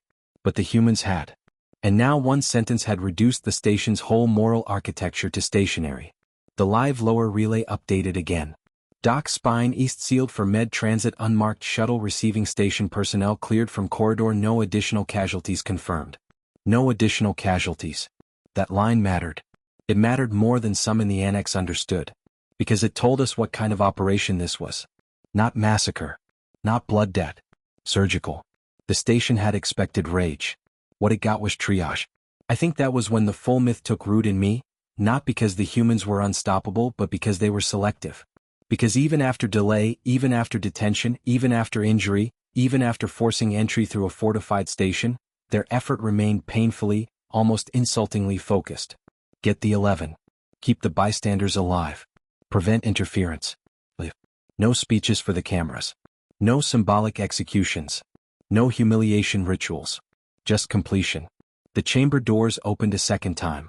2 more humans entered with a gravlift stretcher between them, moving at the brisk, controlled pace of people who know every wasted second echoes in tissue and blood. A medic walked alongside, one hand steady on the field stabilizer. For only a moment the stretcher crossed the chamber camera's angle, but that moment was enough. One of the 11 lay there. Conscious barely. Face bloodless. Neck braced. Right arm immobilized in emergency seal foam. A transport mask over the mouth and nose. The chamber saw what its argument had become. Not precedent. Not leverage. Not managed detention. A wounded civilian. Marental visibly recoiled. Good, I thought. Good. Let him see one face. Let at least one of them see what their language had done to an actual body. The medic did not slow. The team carrying the stretcher did not look at the counselors. They crossed the chamber because the chamber happened to be the fastest clean route to Dock Spine East after the West Transit Spine had been compromised. That too was humiliating. The great deliberative center of Hearth Veil had become a hallway in someone else's rescue plan. As the stretcher passed, the injured human on it turned their head a fraction. Just enough to look at the chamber. At the council. At Marental. No hatred showed there. Only exhaustion. That was worse. Hatred can be argued with. It proves emotional entanglement. Exhaustion says you are not important enough to hate. You are only one more obstacle between pain and home. The stretcher vanished out the far door. A final sublevel note hit the relay. Last detainee in transit recovery package complete. Complete. The word from Article 0 again. My skin prickled. Beside me the archivist whispered, "That's it." "It can't be," I said. "That fast." He gave the faintest shake of his head. "You're still imagining the station as the main character." I looked back to the feed. He was right. Everything about Hearth Veil, its gates, patrols, policies, chamber architecture, command language, had encouraged us to think in station time. To assume any response must unfold at the pace of our systems. But the humans had never entered that clock. They had used it, mapped it, bypassed it, and reduced it to background conditions. The 47 had not beaten Hearth Veil in a battle. They had treated it like weather. On the chamber screen, one of the humans by the east doors touched 2 fingers to an earpiece and said, "Package clear." The lead human nodded once. Then he addressed the council for what would be the last time. "You had repeated notice," he said. "You were given identification, time, and opportunity. You chose delay. Preserve your records. You will need them. Not we will destroy you. Not this means war. Not you will regret this. Preserve your records." As if their real enemy was no longer armed resistance but the coming temptation to lie. And perhaps it was. Because power survives many defeats. It struggles most with accurate memory. The team began to withdraw in pieces, never presenting one vulnerable cluster, never turning their backs carelessly. Each movement dovetailed with the others so seamlessly that I found myself understanding why old civilizations wrote warnings instead of military analyses. There are operations one can study tactically and operations that become myth because their precision exceeds the vocabulary of ordinary fear. On the public relay, the final docking notice appeared. Unmarked shuttle departed Dock Spine East exit vector acquired no station intercept active. And that was it. No triumphant music. No final threat. No collapsing empire. Just an outbound craft carrying 11 battered civilians away from the people who had mistaken custody for control. The chamber remained frozen even after the last human left. Counselor Marental was still standing, but whatever shape of authority had once animated him now looked detached from his body, like a costume waiting to be removed. Around him, delegates stared at one another with the dawning awareness that the event they would spend the next 20 years trying to phrase had already chosen its permanent meaning without them. The archivist's voice came from beside me, low and grim. "Now comes the second half." I tore my eyes from the screen. "There's more?" He looked not frightened now, but tired in the way survivors look tired when they know history has finished the visible part and is about to begin the lasting one. "The recovery is over," he said. "Now the station learns what that cost it." I looked back at the feed, at the empty doorway through which the last stretcher had vanished, at the chamber where official power still stood upright without understanding it had already become testimony. In 14 minutes, Hearth Veil had failed as captor, failed as authority, failed as narrator of its own actions. And the most terrifying part was not that the humans had come in force. It was that they had come in limits. Only 47.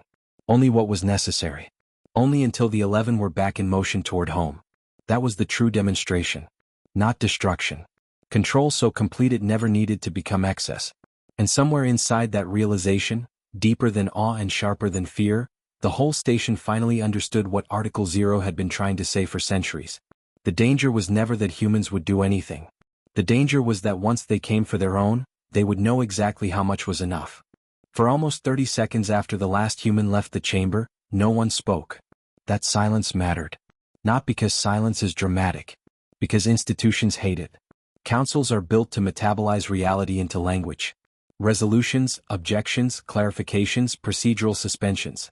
Anything so long as events can be turned back into process quickly enough that the room still feels sovereign over them. Silence is what remains when process arrives too late and language has not yet found a dignified lie.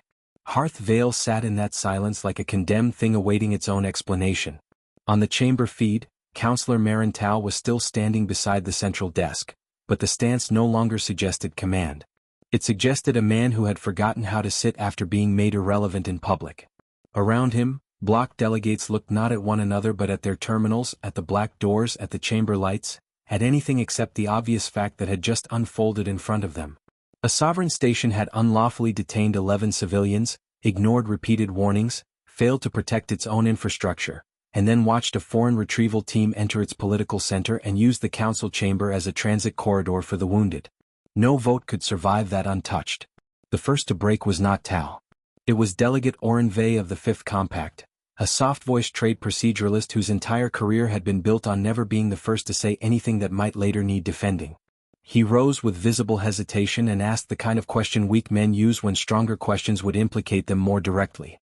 "Do we have confirmation," he said, "that the detained individuals are no longer under station authority?" No one answered him. Because everyone knew the question was obscene. As though authority still existed in the abstract once the people had already been taken back in the concrete. Tal found enough of himself to reply. "This body has not recognized the legitimacy of any so-called recovery authority," he said. "We are presently assessing an armed incursion into protected governance space." The words sounded dead even before he finished them. Not wrong in structure. Worse. Unbelieved. Across the annex, Clerk Saren made a small choking noise that might have been a laugh if laughter and despair shared the same wound. My supervisor looked as though he wanted to disappear into the wall behind him.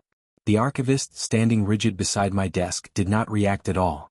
He had likely seen too many powerful men try to recover dignity by speaking in the tense of a world that no longer existed. Then the chamber doors opened again. No human team this time. Medical officers. 3 station medics and 1 human physician walking beside a graph stretcher loaded with field cases, transit blood packs and portable life support modules. They did not stop in the chamber center. They did not address the council. They crossed from west access to east exit in the same ruthless economy the retrieval team had used minutes earlier. But the human physician paused just once. Only once. Near the center aisle. Long enough to look at the assembled delegates. Long enough to ensure every camera still functioning captured the moment. Then she said, in the controlled tone of a doctor explaining something obvious to people who should already have known it. 3 of the 11 would have died if you had delayed another hour. No one replied. She did not wait for one. She kept walking. The sentence struck harder than any accusation made all day because it converted the chamber's favorite refuge, delay, into a measurable body count. Another hour. Not theory. Not rhetoric. Not future consequence. Another hour. And 3 more deaths. That was the moment the room changed. You could see it happen. Not morally. Institutions do not become moral on command. But structurally. The delegates began, one by one, to realize they were no longer deciding how to frame an incident. They were deciding whether they wished their names attached to its preservation. Delegate Vey sat down. 2 block representatives opened side-channel discussions simultaneously. One of the legal advisors whispered urgently into a private slate and then, after reading the answer that came back, turned visibly pale. Something was moving beyond the room now. Beyond Hearth Veil. Beyond Station Command. The galaxy had begun to watch. The first public feeds restored at 2103 station cycle. Not because the Council ordered it. Because it could no longer prevent it. Partial footage from corridor cameras. Transcripts from lower response teams. Docking notices. Medroute clearances. The black screen notice announcing containment loss. Chamber footage clipped and recirculated before internal sensors could fully scrub it. No single file showed everything. But together they showed enough. Enough for the trade worlds. Enough for the military blocks. Enough for the neutral systems that usually preferred not to notice who disappeared on the edges of procedure. Enough for shame. Within 7 minutes, formal inquiry requests began arriving from 6 external jurisdictions. Within 12, station insurers demanded an immediate incident classification revision. Within 19, Hearth Veil's own transit partners temporarily suspended privileged arbitration status pending review of unlawful civilian detention conduct. The station had not yet finished arguing about sovereignty. The market had already voted. That is another thing bureaucracies forget. Legitimacy is not only legal. It is logistical. Once enough people stop trusting your corridors, your signatures, your guarantees, your careful language becomes decoration. On the chamber feed, Tal was still trying to build a wall out of terminology. Any discussion of this matter must begin, he said, voice tight now, with the armed violation committed by off-world personnel acting outside recognized treaty processes. No, said another voice. It came from the rear tier. Senior ethics assessor Lynn Sereth had not spoken once during the entire day. Most people forgot she was even present during major council motions because her office existed mainly to issue advisory objections no one important read unless a scandal forced retrospective interest. She was old, severe, and famous only among clerks for attaching unervingly precise moral annotations to otherwise dry procedural documents. She stood now with one hand resting lightly on the bench before her, as if rising required no effort at all. No, she repeated. Any honest discussion must begin with the seizure. The chamber went still. Sereth continued before Tal could interrupt. 11 civilians under protected passage were taken without lawful charge, denied immediate access, reclassified through unsupported threat language, physically transferred into detention infrastructure, and held through repeated external notice. Every delay after first acknowledgement compounded liability. Every motion to preserve appearance over release increased harm. There it was. At last. Not outrage. Record. The cleanest form of destruction available to civilized people. Tal straightened, stung less by contradiction than by the fact that the contradiction was competent.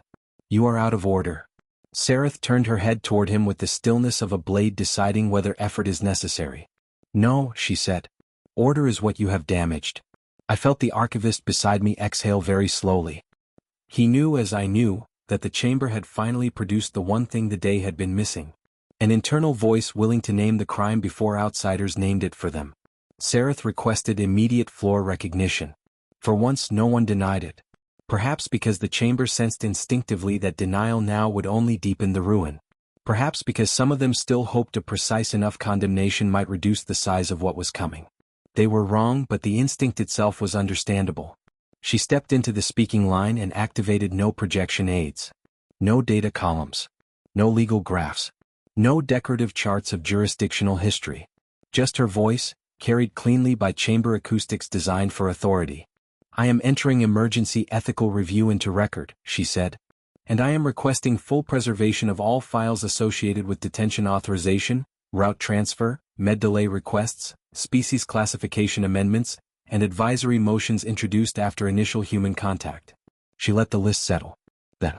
This is not a sovereignty question. No one breathed. This is not an incursion question.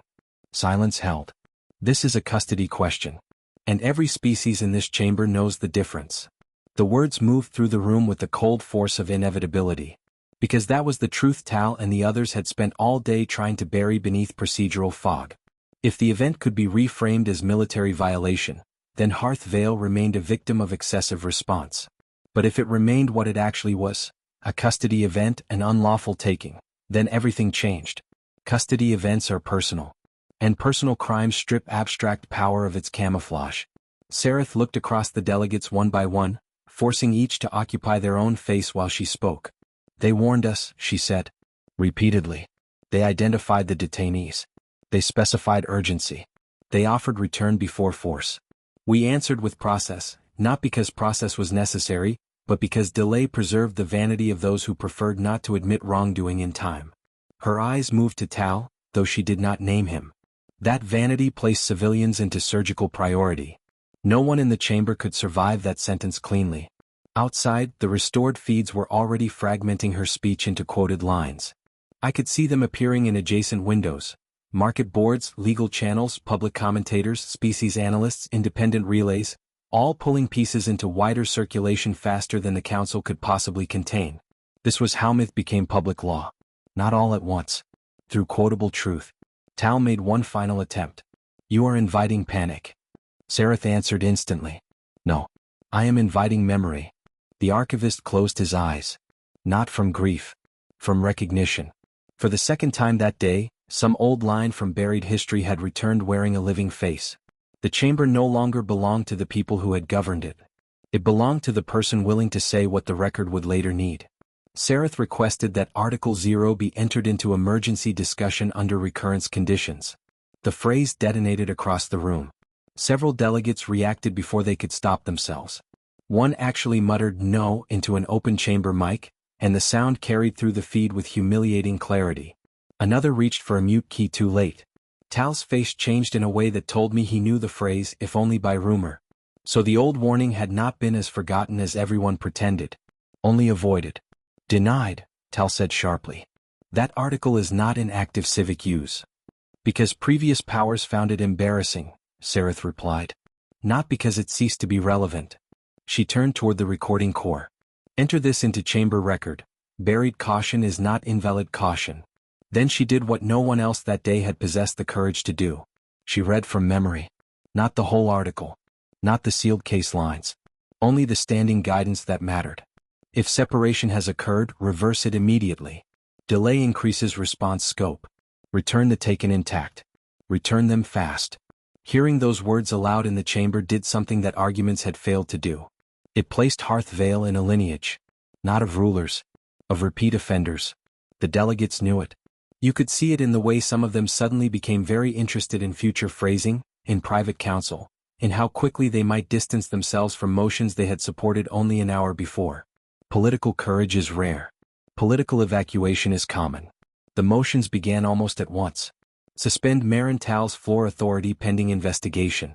Freeze all detention policy revisions made in the last 12 hours. Open independent review into species threat reclassification procedures. Preserve and export chamber records under intersystem observation. Request formal contact with Earth for medical status confirmation and post-incident accounting. None of it was noble. Most of it was late. All of it was proof that power had changed direction. Tal objected, of course. He objected to process, to sequence, to legitimacy, to panic, to precedent, to the outrageous impropriety of revising internal confidence during external coercion. But each objection sounded weaker than the last because the room no longer needed him to be right. It only needed him to be containable. By the time the vote was called to suspend his procedural authority, the outcome was obvious. Not unanimous. Worse. Fast. He lost the chamber in less than 30 seconds. That, more than the rescue team, more than the broken sublevels, more than the public exposure, made the day feel truly irreversible to me. Because once a council turns on one of its own that quickly, it is not seeking justice. It is seeking survivability. And survivability means the institution has accepted the event is real. The vote closed. Tal remained standing a moment too long, as if some hidden structure might still carry him if he simply refused to sit. Then, slowly he lowered himself into his chair. He looked older. Smaller. For the first time all day he resembled what he actually was. Not the embodiment of law. Just a man who had delayed 11 people too long. Sareth did not celebrate. She did not soften. She requested immediate dispatch of a station-wide advisory reclassifying the event from detention dispute to unlawful civilian seizure pending full review. When one of the legal clerks hesitated over the phrasing, she added, "Use the plain words. We have exhausted the decorative ones." I felt something like gratitude then. Not for her, exactly. Gratitude was too warm and the day had gone too cold. but for the existence of one person inside the machine who still understood that truth spoken late is better than falsehood spoken quickly. Outside the chamber, public commentary had already moved beyond shock. Now came interpretation. Old commentators resurfaced fragments of archived warnings once dismissed as legend. Military analysts discussed why only 47 had been needed. Ethical boards debated whether Article 0 itself should have remained sealed. Trade worlds began freezing discretionary custody clauses in mixed-species ports. Insurance consortia flagged human-protected persons as a new catastrophic liability category. The galaxy was doing what the galaxy always does after surviving humiliation: standardizing it. That, more than speeches, told me the story had escaped Hearth Veil forever. It was no longer our scandal. It was everyone's lesson. Sereth delivered one final statement before the chamber recessed. "Let the record show," she said, "that the greatest error committed here was not force. It was interpretation. We believed custody would remain administrative. We believed delay would preserve authority. We believed naming the detainees as a policy matter would reduce the personal reality of what was done to them." She paused, and in the pause the whole station seemed to lean toward her. "We were wrong. And because we were wrong, others came to do for us what we had refused to do for ourselves: return the taken." No flourish followed. None was needed. The chamber recessed into emergency review. The public feeds kept running. And across Hearth Veil, from the high councils to the freight rings to the maintenance shafts where workers would be repeating the story before dawn cycle, one truth settled with irreversible weight over everything that had happened. The rescue was not the end of the event. The confession was. Because until the station admitted what it had done, this could still have been argued into misunderstanding. Now it could not. Now there was record. Now there was language sharp enough to hold memory in place. And somewhere out beyond the ring, 11 wounded civilians were being carried farther from Hearth Veil with every passing second, while the station they left behind finally began the more painful operation: learning how to describe itself honestly after being seen. For the rest of the night, Hearth Veil talked in numbers. 11 recovered. 3 nearly lost. 47 on site. 14 minutes visible. 0 station intercepts. Dozens of failed overrides. Hundreds of public relay copies escaping suppression every minute. By dawn cycle, analysts had already begun shaping the event into categories: recovery doctrine, cross-species liability, custody escalation, infrastructure breach response, continuity failure risk, trade repercussions, insurance collapse scenarios, emergency ethics reform, Article 0 recurrence law. The station wrapped itself in analysis the way the wounded wrap themselves in blankets. Less because it heals, more because it gives the body something to do while the shock continues. But for all the reports, all the chamber statements, all the furious legal revision, the thing I remember most clearly from that night was not in any council feed. Was a name. I found it 6 hours after the shuttle departed. Not because anyone sent it to me. Because by then I could no longer stop reading. The annex had thinned into exhaustion. Some clerks had been dismissed. Others sat in place under emergency caffeine lamps, eyes red, uniforms wrinkled, hands moving automatically through preservation tasks they would not fully understand until later inquiries turned them into evidence custodians against their will. My supervisor had finally gone silent. Clerk Saren was asleep with his head on folded arms beside a still-running transcript terminal. The archivist had vanished without saying goodbye, perhaps because men like him understand exactly when a story no longer needs old witnesses and must instead be carried by younger ones who did not survive the first version. I should have left. Instead I opened the medtransfer logs. At first it was only because I needed confirmation the 11 had all made it off station alive. The lower relay had said recovery package complete, but phrases like that were built for process, not for conscience. I wanted the kind of certainty only names can give. The first 2 logs were heavily redacted. The third was not. Someone, human or station side, I never learned which, had attached a partial treatment summary to the emergency corridor transfer archive before the system locked it behind post-incident review. It listed 11 patients. 1 by 1. Stabilization condition. Transport class. Immediate risks. Consciousness markers. Priority notes. I read them slowly. I do not know why that mattered. Perhaps because names resist mythology. They drag grandeur back toward flesh. After a day like ours, after chamber speeches and old warnings and system failures and history reawakening in the bones of a station, there is a temptation to let the event become too large for ordinary people. To call it precedent. To call it doctrine. To call it a turning point, a species lesson, a civilizational correction. All of that was true. And none of it was the first truth. The first truth was that 11 people had been taken. The second was that they had names. The third log told me what Hearth Veil had done to one of them. Tomas Vallis, 34 standard years. Survey engineer. Civilian transit certification. Fractured ulna, hypoxic exposure, blunt force trauma, prolonged restraint injury, internal bleeding controlled in field. Conscious during transfer. Asked twice for crew count before accepting sedation. I stared at that last line so long the words lost shape. Asked twice for crew count before accepting sedation. Not where am I? Not are we safe? Not what happened to me. Crew count.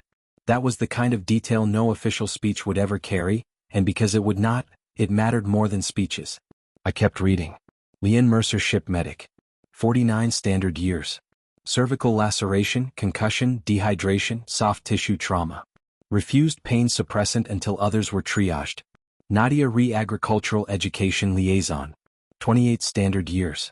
Shock state, rib damage, minor oxygen deficit. Repeatedly requested confirmation that station-side civilians had been cleared from route sectors before transport. That line stopped me too. Not because it surprised me. Because by then it did not. Even wounded, even just retrieved from detention, they were still trying to account for people not their own. Or perhaps by human standards, anyone close enough to die in the same corridor had become their own for the purposes of the moment. Article 0 had used the phrase proximity assigned responsibility. I understood it better now. Then I reached the 9th name. And everything changed shape. Elias Ward, 22 standard years. Junior systems technician. Acute thoracic injury, oxygen starvation, secondary cardiac instability, restraint trauma. Entered surgical priority during extraction. Prognosis uncertain at departure. 22. Junior systems technician. A child, by the standards of every chamber elder who had spent the day defending delay with polished voices and expensive language. I opened the attached transfer notation. Only 2 lines survived outside the medical shorthand. Patient remained conscious during lower route movement. Asked whether all 11 were leaving.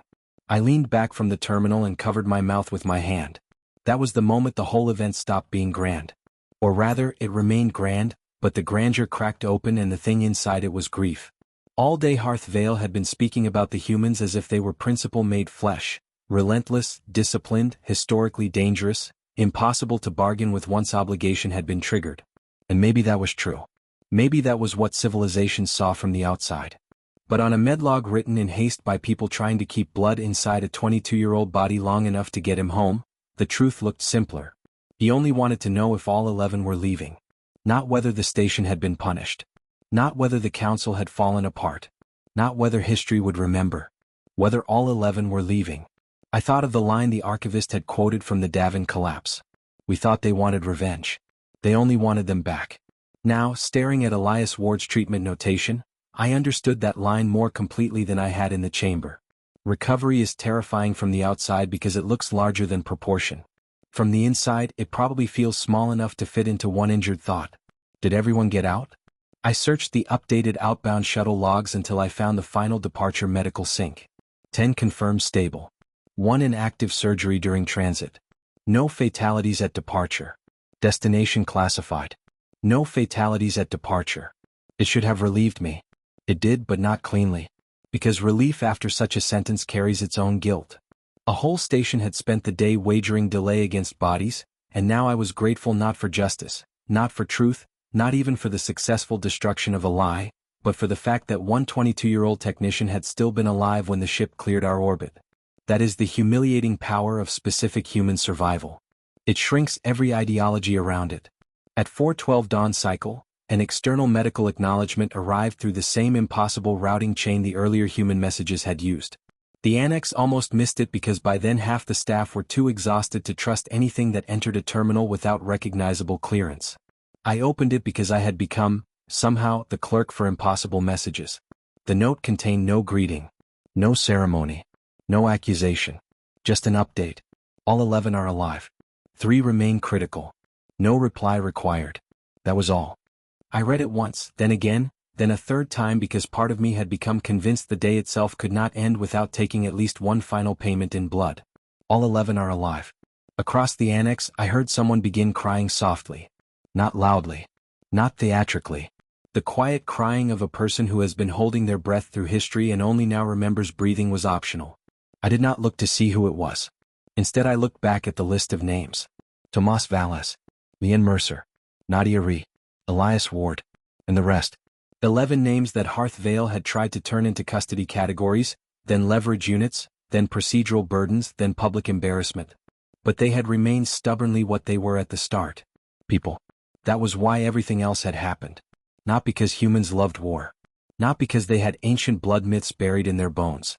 Not because they secretly wanted occasions to demonstrate power in front of the galaxy.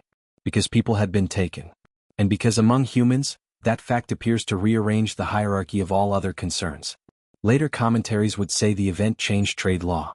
That it reopened forbidden archives. That it altered station detention doctrine in 6 systems and insurance codes in 19 more.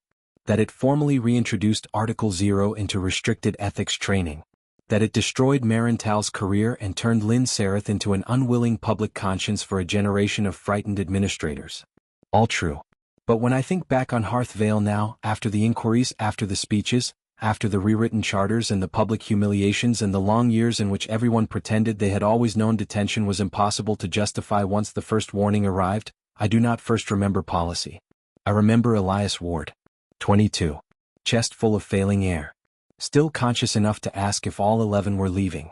That one line did more to explain humanity than every sealed article in the archive. Because it revealed the other side of the terror. From the outside, their retrieval looked mercilessly precise. From the inside, it was probably love under pressure. Not soft love. Not decorative love. The brutal kind. The logistical kind. The kind that counts names while bleeding. The kind that forces ships through darkness, reroutes around strangers to spare them, carries medkits into enemy chambers, and refuses to call the work finished until every living person is accounted for. That was what the galaxy kept getting wrong. It saw the aftermath and called humans dangerous. It saw the motive and should have called them bound. Toward dawn, I copied the 11 names onto a private slate of my own. Not because I had authority to preserve them. Because I no longer trusted authority to remember them correctly. Stations remember incidents. Councils remember votes. Empires remember embarrassments. Clerks remember names. And history, if it is lucky, is sometimes forced to borrow memory from clerks. I shut down my terminal only when the eastern viewport began to pale with Hearth Veil's false morning. The soft industrial light reflected off gray water and lower cloud banks, the kind of light that makes damaged places look clean from far enough away.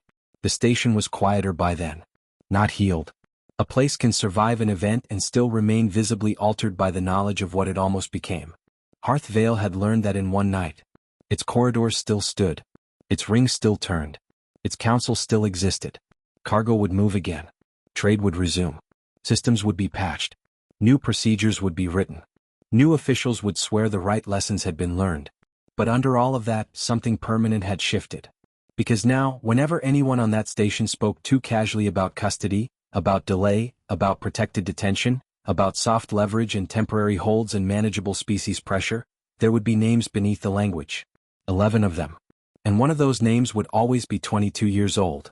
31 years later, people still asked me what frightened me most about that day. Age changes the question but not its hunger. When I was younger they asked about tactics. About how the humans entered Hearth Veil without triggering a visible station-wide breach response. How 47 personnel crossed a fortified detention architecture, extracted 11 civilians, preserved 7 unrelated station lives after rerouting around them, and still had enough control left to walk into a sovereign chamber and reduce a council to silence without firing the kind of shots history usually remembers. Later, when enough restricted files had become half-public and enough embarrassed governments had rewritten enough policies to pretend they had always agreed with the final lesson, people changed their tone. They asked about doctrine. They asked whether Article 0 had truly deserved its old reputation. Whether the Davenin records were exaggerated. Whether the phrase Human Recovery Authority had ever been formally recognized before Hearth Veil or whether the event itself forced recognition into administrative language that had resisted it for centuries. And now, in age, they ask the most dangerous version of the question. They ask what humanity is. It is a foolish question but not an empty one. Civilizations are always trying to reduce one another to a sentence. The urge is understandable. We are frightened by what exceeds neat description. And species that survive long enough begin mistaking categories for knowledge. So they ask for one truth, one phrase, one final reduction that can be taught in academies and entered into advisory memos and repeated by people who were not there. What are humans? I have learned not to answer quickly. Quick answers are for people who were absent. I was there when the warning returned. I was there when the station still believed words like containment and review and discretionary authority could hold a crime still long enough to make it manageable. I was there when 11 civilians were turned into a procedural object. I was there when old embarrassment became present terror, when buried history crawled back into relevance because a council thought delay was stronger than obligation. I was there when the first comm messages arrived and the room laughed. I was there when it stopped laughing. I was there when the chamber saw one wounded body cross its polished floor and realized too late that the great event of the day had never been sovereignty or retaliation or military balance. It had been custody. I remember the station as it looked the morning after. Nothing dramatic. That is important. Hearth Veil had not been burned out of orbit. Its oceans remained beneath it, gray and patient.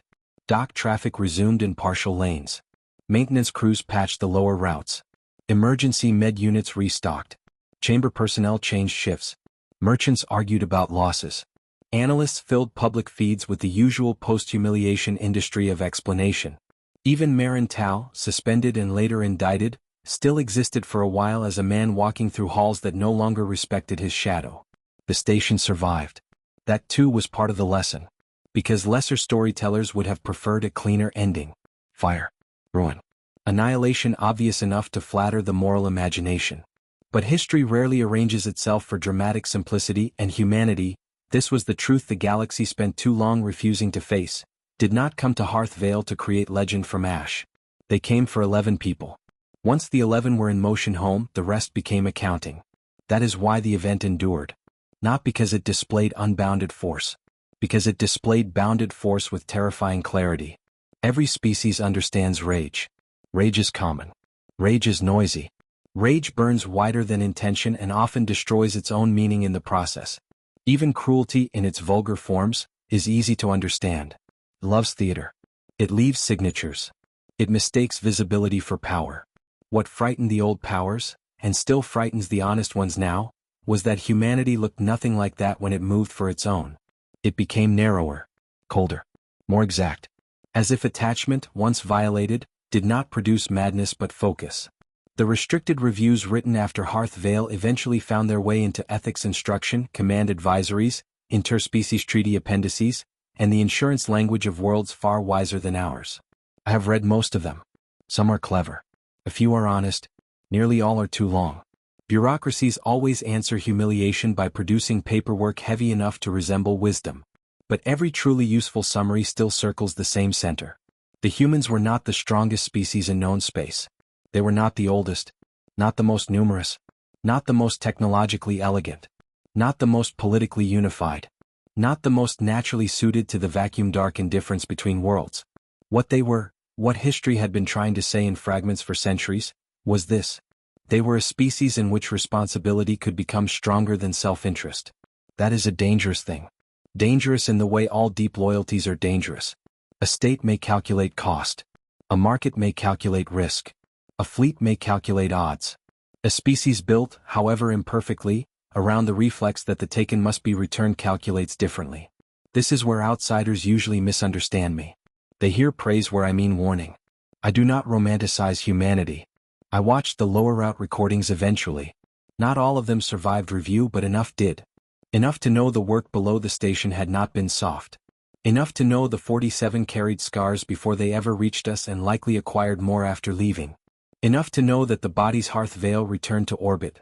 Alive, yes, all 11 alive, as the impossible message later confirmed, would not all have remained unchanged by what happened in the dark beneath our ring.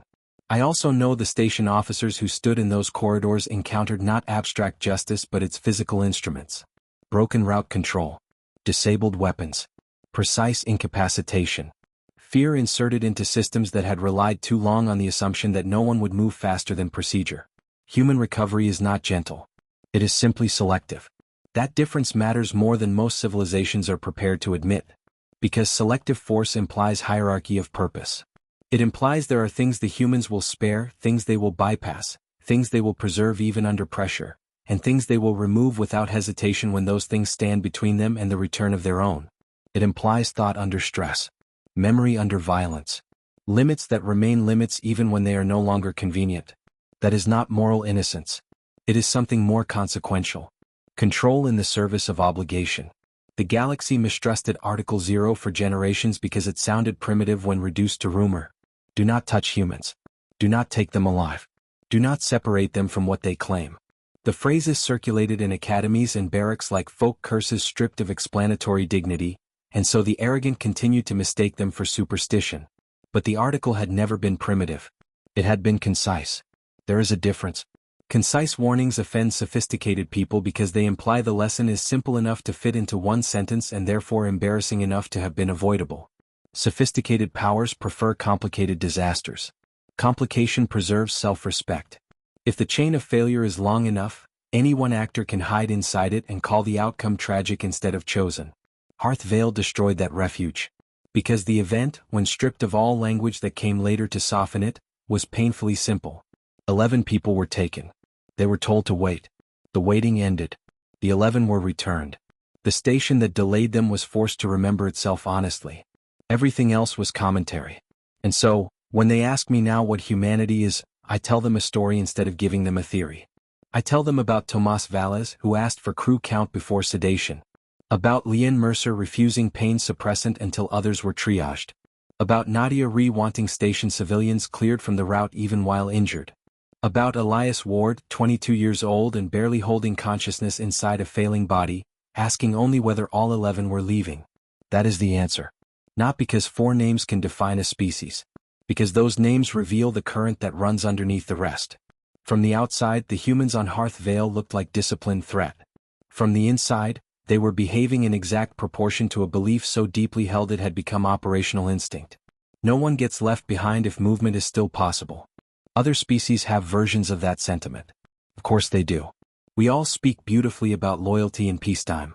We all build memorials to solidarity after the cost has been paid by others. But humanity, for reasons I still suspect they themselves do not fully understand, made the sentiment logistical, portable, immediate, actionable under pressure. They do not merely admire the idea. They organize around it. And that is why stations like ours fail when they mistake human attachment for symbolic noise. Because what we called emotion they had already built into process. What we called outrage they had already translated into route maps. What we called a political incident they had already reduced to an answerable question. Who is still between the taken and their return? That question, once activated, is ruinous to anyone relying on delay as defense. I have outlived many of the officials who sat in the chamber that night. Some retired in disgrace.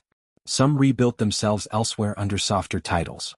Some spent the rest of their careers insisting their error had been procedural, not moral, which is the preferred lie of people who still hope history will confuse etiquette with ethics. Lynn Sereth died 10 years after the inquiries closed, with more citations to her post-Hearth Veil ethics address than to all her earlier work combined. The archivist vanished from public service not long after the Article 0 hearings and, if rumor is true, died relieved that the warning no longer depended on embarrassed old men keeping it half alive in dark files no one wanted to read. As for me, I became exactly what that day required. A keeper of sequence.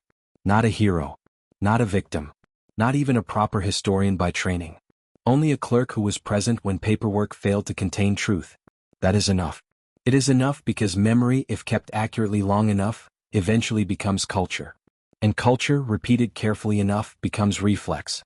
Somewhere now, in stations wiser than ours, young officers are being taught the lesson without laughter. Somewhere, custody clauses are written with names in mind instead of categories. Somewhere, a frightened official about to suggest delay is being interrupted by someone older, paler, and more honest who remembers Hearth Veil and says the only useful thing in time. Return them now. That is the real legacy of the day. Not fear of human vengeance. Fear is crude, and while crude tools work for a while, they do not instruct well across generations. The true legacy was precision. The recognition that there exists in humanity a form of commitment so concentrated that once crossed, it strips away everything ornamental and demands the world answer only for what matters. Return the taken. Account for the missing. Protect the route home. Finish the necessary work. Stop when they are back. It is almost unbearably simple. Which is why civilizations keep failing it. There are students who still press me for a final line, a sentence compact enough to carry away and repeat as if it were wisdom they discovered themselves. They want something memorable. Something sharp. Something old enough to sound inevitable and simple enough to survive being copied into training material by people who think elegance and truth are natural allies. Usually I refuse them. But age makes indulgence easier. So sometimes, only sometimes, I tell them this. The galaxy's oldest mistake was believing humans were most dangerous when they were angry. They are not. They are most dangerous when someone they love is missing, and they have finally stopped asking. And if the student is quiet enough after that, if they seem capable of understanding the part beneath the warning rather than merely enjoying the chill of it, I tell them the truest version. Not the one chambers repeat. Not the one war colleges polish. Not the one frightened officials quote when they want younger staff to obey faster than fear alone can persuade them. The truest version. I tell them what Hearth Veil taught me. Humans are not terrifying because they want revenge. They are terrifying because they want you back. And once you understand that all the old forbidden lines, all the sealed articles, all the embarrassed civilizations and vanished powers and rewritten compacts and trembling councils resolve into the only sentence history was ever trying to preserve. Do not stand between humans and their own.